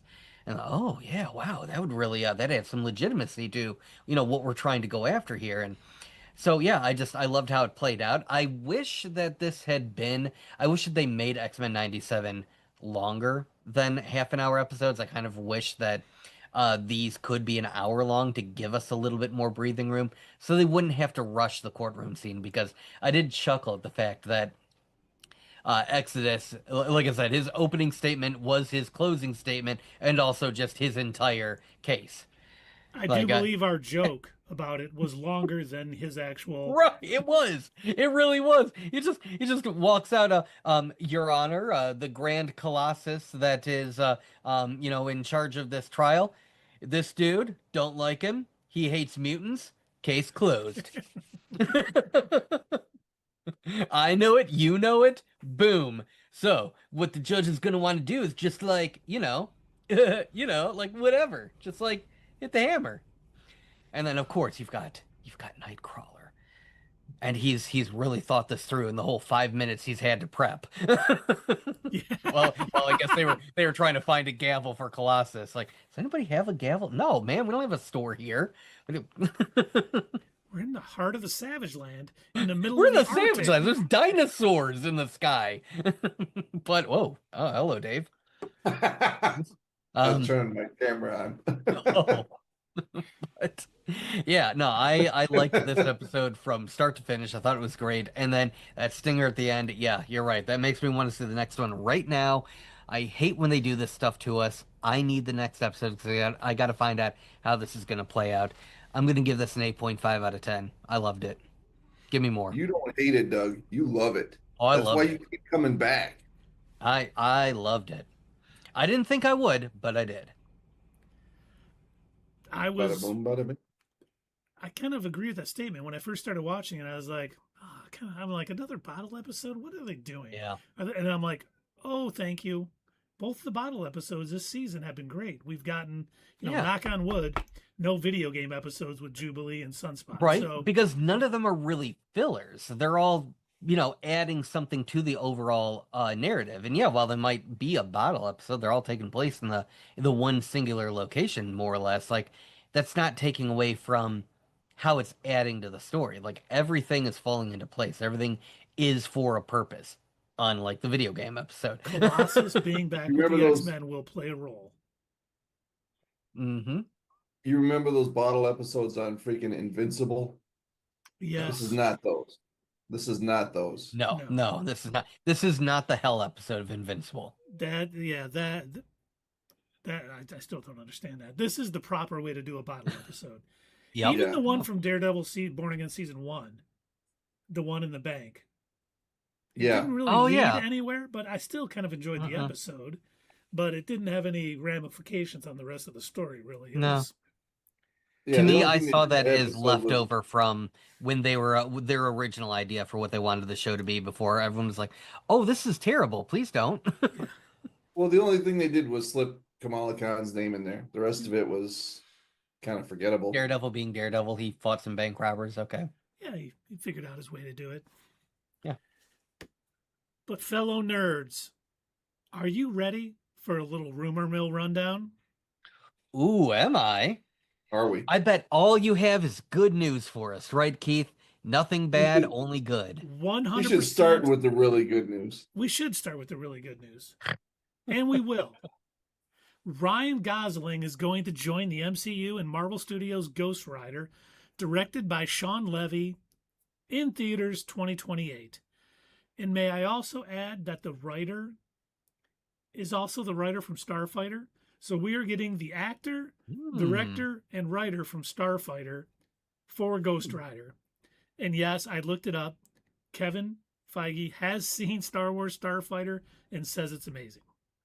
Nice. Okay. Well, hold up. Is it James Gunn amazing? Yeah, I was going to say, we've heard people say things. But he doesn't work for Lucasfilm, so maybe.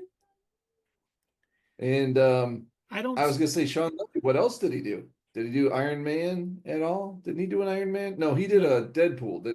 He did Deadpool. Yeah, he did Deadpool and Wolverine. And Lethal Weapon. Stranger Things. No, that's Shane Black. Sorry. Go ahead. Yeah. Just please, Dave, call your buddy. Call Feige. Please do not Mashallah Ali Ryan Gosling. I hope That's why I asked you what I did. 6 years. 6 years from now, news about Blade. Please have Ghost Rider have been in theaters already. 8 years from now, give us a trailer at least for Ghost Rider. 10 years from now, let us know that the script isn't being rewritten. Did they announce that right after Endgame? Like the next Comic-Con after San Diego Comic-Con? I think it was after before Endgame. What, they Ghost Rider? Blade? No, they announced Blade. Blade. Oh yeah, no, yeah. It was before I think it was the when they were announcing the new phases. Yeah, I think it was. Because it was a shock, and everyone was like, "Oh, sweet, this shouldn't be no problem getting made." Yeah, no, they announced it. I thought it was before the pandemic because I remember talking about a Blade and Morbius team up, which this is also before we had seen Morbius. Oh yeah, that would Oh, sorry. We thought it was. We were sitting there talking in the old studio. We were talking about it during. I want to say it was like our future of the MCU or something. We were doing like a video on it, and we were talking about some of this stuff that got announced. And I remember we were discussing, now that Morbius is coming out, if they end up, if they do end up leading up into a Blade movie, how great would it be? Teaming these characters up, there could be more cohesion between Sony and Marvel. Sony's going to be making some really amazing movies. And it was announced in 2019. Yeah. Okay. So it was before Endgame because Endgame was December that year, I think, right? Yes. Was Endgame? Yeah. No. And no. Yes, you're right. Endgame was May. It was the last Star Wars movie that was December. Yes. Yeah. Okay. So it had just after Endgame, they announced it. Yeah, that's right. Because after Endgame was Spider-Man. Far From Home. Far From Home, yes. My brain kept telling me No Way Home. Like, no, that's not it, brain. Yeah. And then that was officially the end of that phase, right? Yes. Until they did the wait, no. They didn't release another version of that one. It was they did the more funner version of No Way Home. Okay. Yes. Yep. Yeah. Which that started filming during the pandemic, which is why they couldn't get some of the actors on set.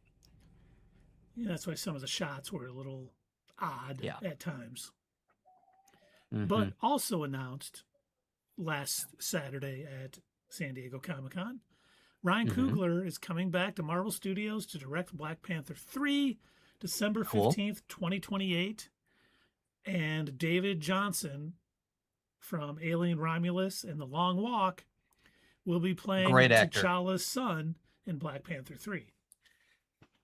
And they must really love The Long Walk because David Johnson is going to be T'Challa Jr., the new Black Panther, and the one guy is also rumored to be Cyclops.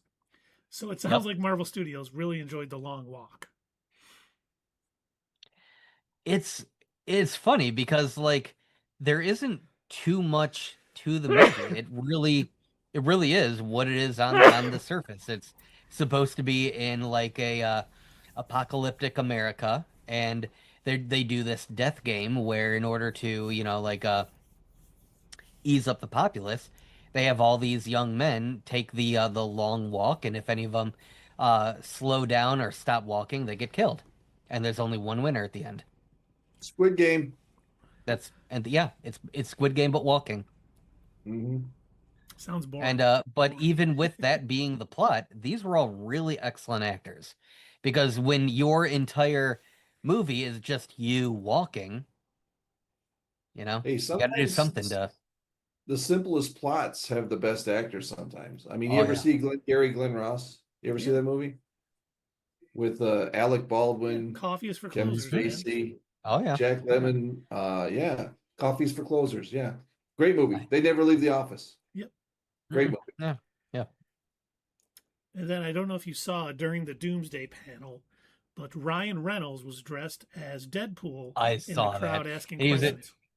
He's in his Canadian tuxedo costume. His gray Deadpool outfit, which is used for X-Force. Do you think that was a subtle hint that the next Deadpool movie is going to be an X-Force movie? No, I don't. He kept calling himself Gene. He called himself Gene Pool. I think that it was a play on that. Because it was all made out of blue jean material. I think that's what it was. I don't think he's gonna be in X-Force in one of the Doomsday I don't see movies. Ryan Reynolds being like that. He's not really one to, talk about. He doesn't pull stunts to, show what's going to be coming next or anything like that. They'll do it in the movie. Like they'll show comic pages and everything. But him just showing up at a Comic-Con in order to possibly show X-Force showing up, I don't see him doing that. I just see him being a goof. Honestly, he probably just did it to have fun, and because he did say I was laughing because I don't know if you saw this. One of his questions, he asked Paul Rudd, "Why was Thor crying?" And Paul Rudd said, "He's a Wrexham fan." Oh, yeah, I saw that. Yeah, you know why he was crying.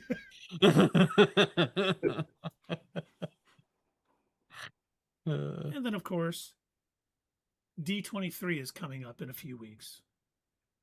And since we didn't get the X-Men announcement, like I think all three of us said, they're not going to do it before Spider-Man Brand New Day because there might be an X-Man in that movie. Mm-hmm. They are expected to announce the full X-Men cast at D23 August 15th or August 16th.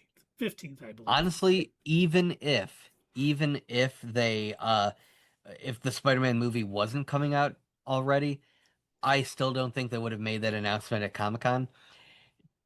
They've been doing their own events lately a lot more. And so when you said that they were even going to be at Comic-Con, I was surprised by that. I was like, really? I did not think they were going to have a panel. I didn't think they'd be talking about things. Because it seems like Disney has been more about their D23 and their investor meetings. And it's D23, Disney Plus Day, and their investor meeting. Those three events that they put on where they seem to make most of their announcements. What does the D23 stand for anyway? I thought it was the D23 because it was in the year 2023.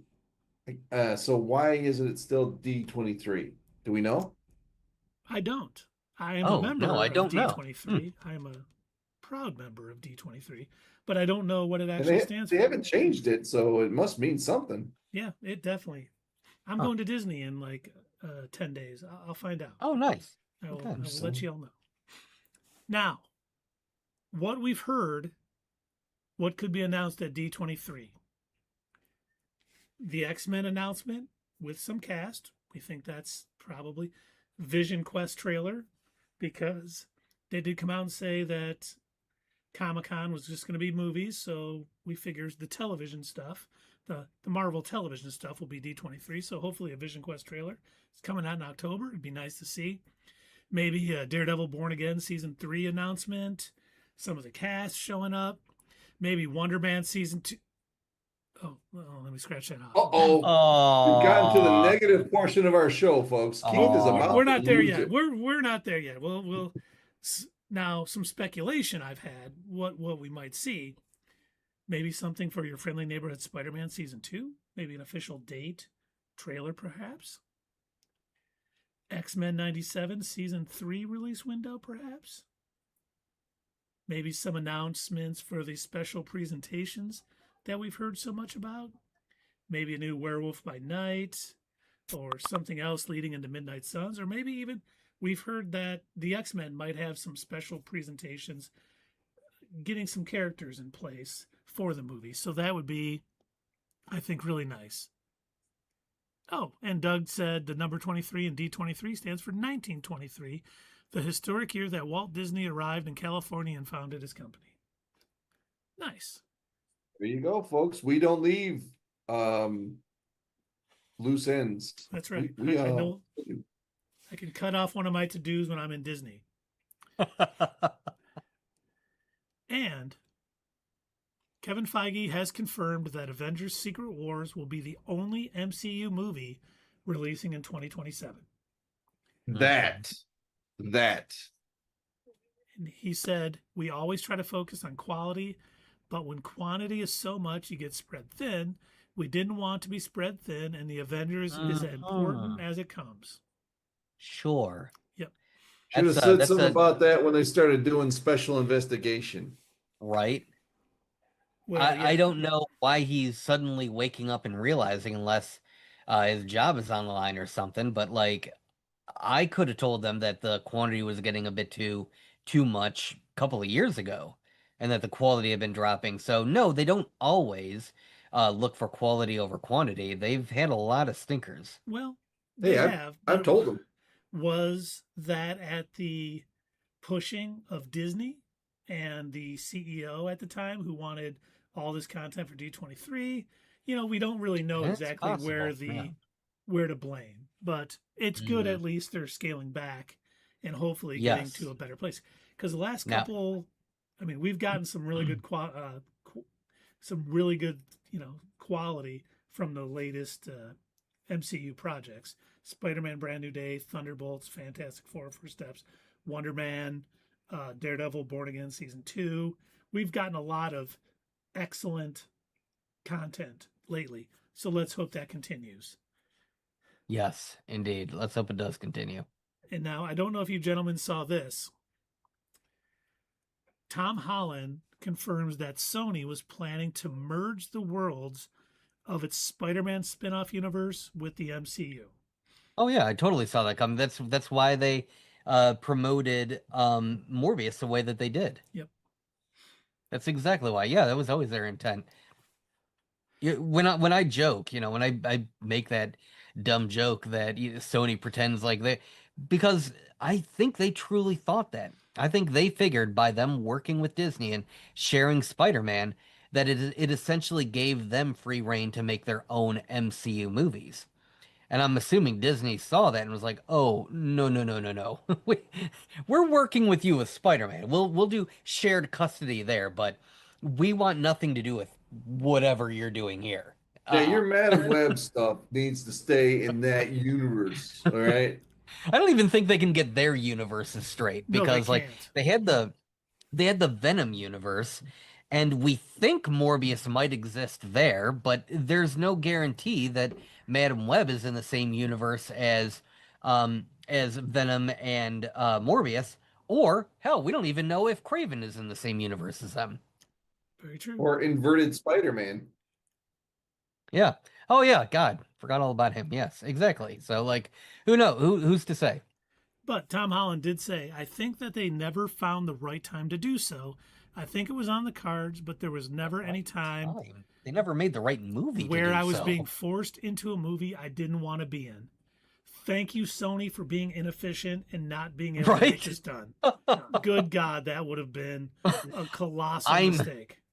I'm guessing that movie that they wanted, again, I'm pretty sure it was Morbius, because if you guys remember all of the early trailers and sneak peeks and everything, they had that poster up, showing Spider-Man. They had the Vulture in there. And this was right after Homecoming when those characters were super popular. And so, of course, they're probably thinking, oh, man, everybody loves Tom Holland, Spider-Man, and Michael Keaton did such a great job. And, if we bring them in and we make them a part of this universe and we just say that, Morbius also exists, but, the Avengers don't have to deal with it. I'm guessing that was probably their original plan. I'm betting there is a version of Morbius out there that does take place in the MCU. I wouldn't be surprised by that one bit. And I bet you any money Disney, Marvel saw that and said, absolutely not. Cut that shit out. You can do Vulture since you own the rights to that character, but the rest of that gotta go. Yep. And oh my gosh, I still remember that end credit scene and just kind of dropping my jaw, and I'm like, well, that loses a whole ass point for that. That was one of the worst post-credit scenes ever made. I've never seen a movie that I didn't like, and then at the end credit scene, it made me dislike it even more. I've never been in that situation where I'm like, I already didn't like it, but this just made it worse. Hey, I want to go to that universe and see if the food is better. I know. I'd like to try a few dishes. Maybe that's the only good thing about it. By the way, you know what I saw today? Do you know who was offered the role of Vulture before Michael Keaton? Who? Lin-Manuel. Really?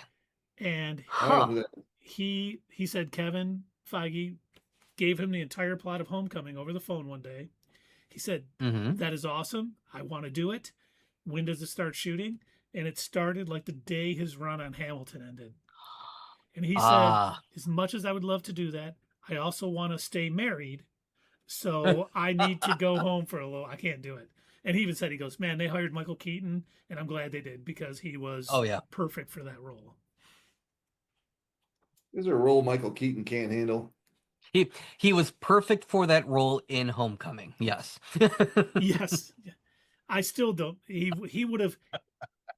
He could have done great in the Morbius post-credit scene. I don't even think he was there. I think they paid him to use his voice, and they AI. Probably pulled him into a booth and just had like a stunt actor. God, such a mess. Like, here's $50,000. We're going to use your voice for three sentences. Okay, take it. Sweet. You don't have to do anything.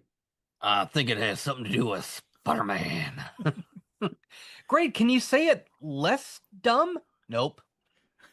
Contract says one take. Morbius know who Spider-Man is. No, but this is going to work. It's going to be awesome. Right. So exactly, how did Vulture get his suit there? Who cares?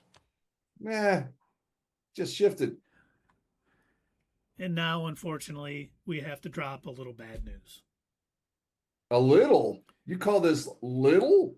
A big bad news. We're marching at dawn. Yes, we are. You know that's right.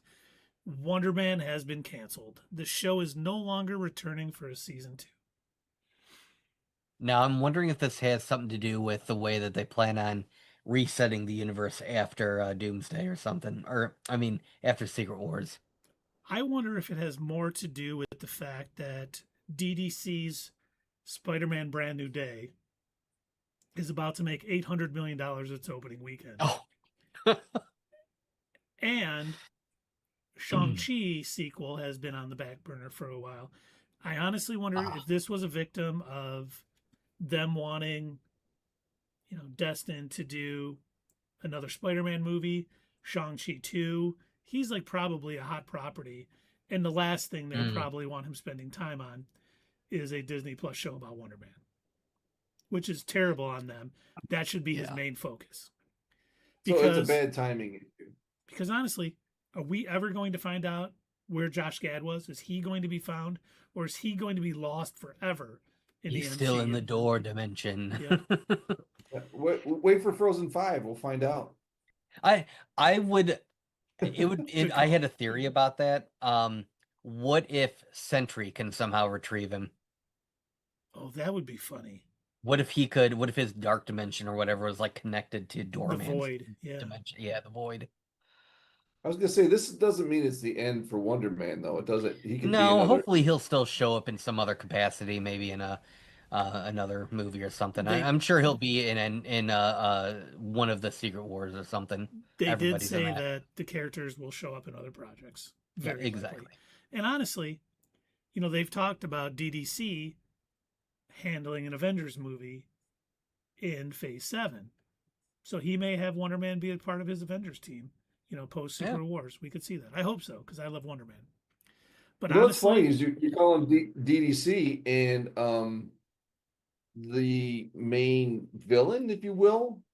I don't want to ruin the Spider-Man movie, but in past 2 Spider-Man's movie, the Department of Damage Control, DDC, has played a major DODC.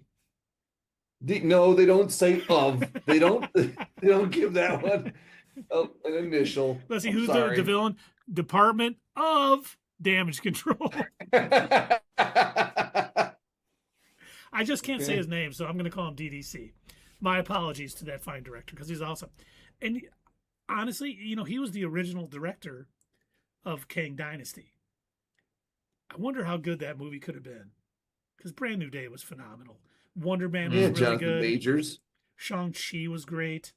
I mean, he seems to have a pretty good handle on these type of movies. Man. To this day, I still think Shang-Chi is underrated. I think it was a great movie. The only part about it that I didn't like was the dragon fight. I thought that it needed more work. I don't think the CG was finished, but the rest of the movie is fantastic in my opinion, and I can't wait. If we are truly getting a sequel, I can't wait.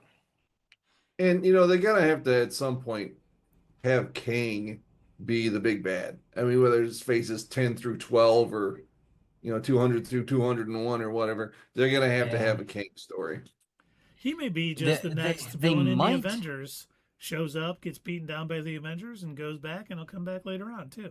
They might do that, or they might stick with their guns that they kind of set up in Loki. It kind of sounds like they were sort of exiting him from the MCU by a couple of lines that they said at the end of season 2, and we found another variant in such and such universe. Don't worry, got rid of him. And it seemed like that's what they were implying at the end of Loki, that now the TVA's sole mission is finding Kang variants and eliminating them. And then so if they stick with that, I don't know if they're going to make him be a villain. But if they do decide to, hire another actor and bring Kang back, I guess a good reasoning for him being in his villainous role is on the run from the TVA. Like, all of the Kangs are being hunted. We could even see a flashback of him as like a little Kang kitty and some TVA agent trying to like murder a child. And I can see it. It'll be like that episode of Rick and Morty when the time cops beat up Einstein. He's like, I will do time travel. I will mess with time. I will mess with time. So yeah, I can see Kang doing that. I will mess with time. I am gonna take over the timeline. As long as they have the police from Rick and Morty there. Right. Yeah. That'd be great. And then finally tonight, this is kind of older news, but I think it's worth saying. The Paramount Warner Brothers deal is officially on hold. A judge has put that on hold. I hope it stays that way. Did you hear about what led to that decision? I did not. A bunch of states all joined together to sign a petition to put a halt to it. Oh, excellent. That's what led it to go before a judge. This is being pushed by multiple people. Multiple states are involved. They're realizing that. Oh, and the Writers Guild is behind it too. Adam Conover from College Humor. Adam ruins everything. Adam ruins everything. Yeah. He is. I think he's on the Writers Guild. I don't know if he's in charge of it or something like that, but I remember he had a big role during the last strike, and now he's pushing for getting AI out of the creative spaces, and he's been pushing for stopping this merger as well. Well, good for him. I mean, we don't need any AI. You know where you need AI is like underwater welding jobs. That's where you need AI. You don't need AI in your creative fields.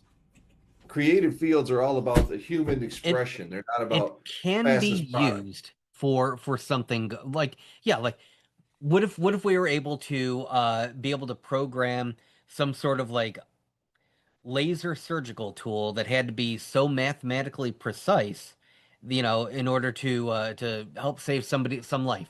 I could see that being a good use for it. Not not cloning somebody's voice and making it seem as though they're still around, and or faking trying to make Carrie Fisher being another Princess Leia role. God. I mean, I would take Billie Lourd over and put her in any princess totally role from now on. 100%, absolutely right, sir. Absolutely. Well, that is all we have, gentlemen. Should we see if there's someone to raid? I suppose we could do that. TG is still on. A little bit of the old raid. Now, he is still on for now, but is he going to be on for much longer? Because usually I got a ton to choose from. So if we don't go with TG. Let's say so. I see Jenna Loves Pizza. I see TG. I see Bubble. I see Laura Dreaming. A-Tray. Mela Bunny. Yeah. Wow, there are a crap ton of people. Oh yeah, Mela Bunny. Oh yeah. Everybody's on tonight. Yeah, they all are. The only one that I don't see is Slayas. Well, she's been busy. I mean, she was at the Spider-Man premiere the other night. Yeah. She got to meet John Bernthal, man. Of course. On her page. Well, what are you guys thinking? We got. How about Jenna Loves Pizza? That is. I'm good at that. Only got 17. Only 17 people. Yeah, let's do it. I'll use your phone. Now, while Keith is setting that up, all of you wonderful people, if you're wondering what is happening, because we don't do this all the time, only if, we have enough people and it kind of makes it worth it. What we're doing is we also stream live on Twitch as well as YouTube. And on Twitch, they let us do something called raiding a channel, which lets us kind of keep the party going, so to speak, right? So we take all of our lovely viewers who are watching us over on Twitch and we go hang out at another channel on Twitch and see how they're doing, But, unfortunately, we can't quite do anything like that on YouTube. But that doesn't mean we don't love all of you. We do. You're the best, and we want you to keep watching. But what we also would love to hear from, we'd love to hear from you. We'd love if you liked the video, shared it with your friends. If you're not already, subscribe to our channel on YouTube. Doesn't cost anything. Ring the bell, get notified, but most importantly, comment down below. And we'll see you next time, right here at Not Your Status Quo. Fellow nerds, I hope you enjoyed this video, and if you want to see more of this stuff, make sure that you check out our Twitch stream. We try to do these live Sunday or Monday nights, 8 p.m. Eastern Time. Keep an eye on our social media to find out when you can join in live and chat with us during these live streams. Also, as usual, don't forget to check out our other social media. Add us at Twitter, comment down below, and we'll see you next time right here on Not Your Status Quo.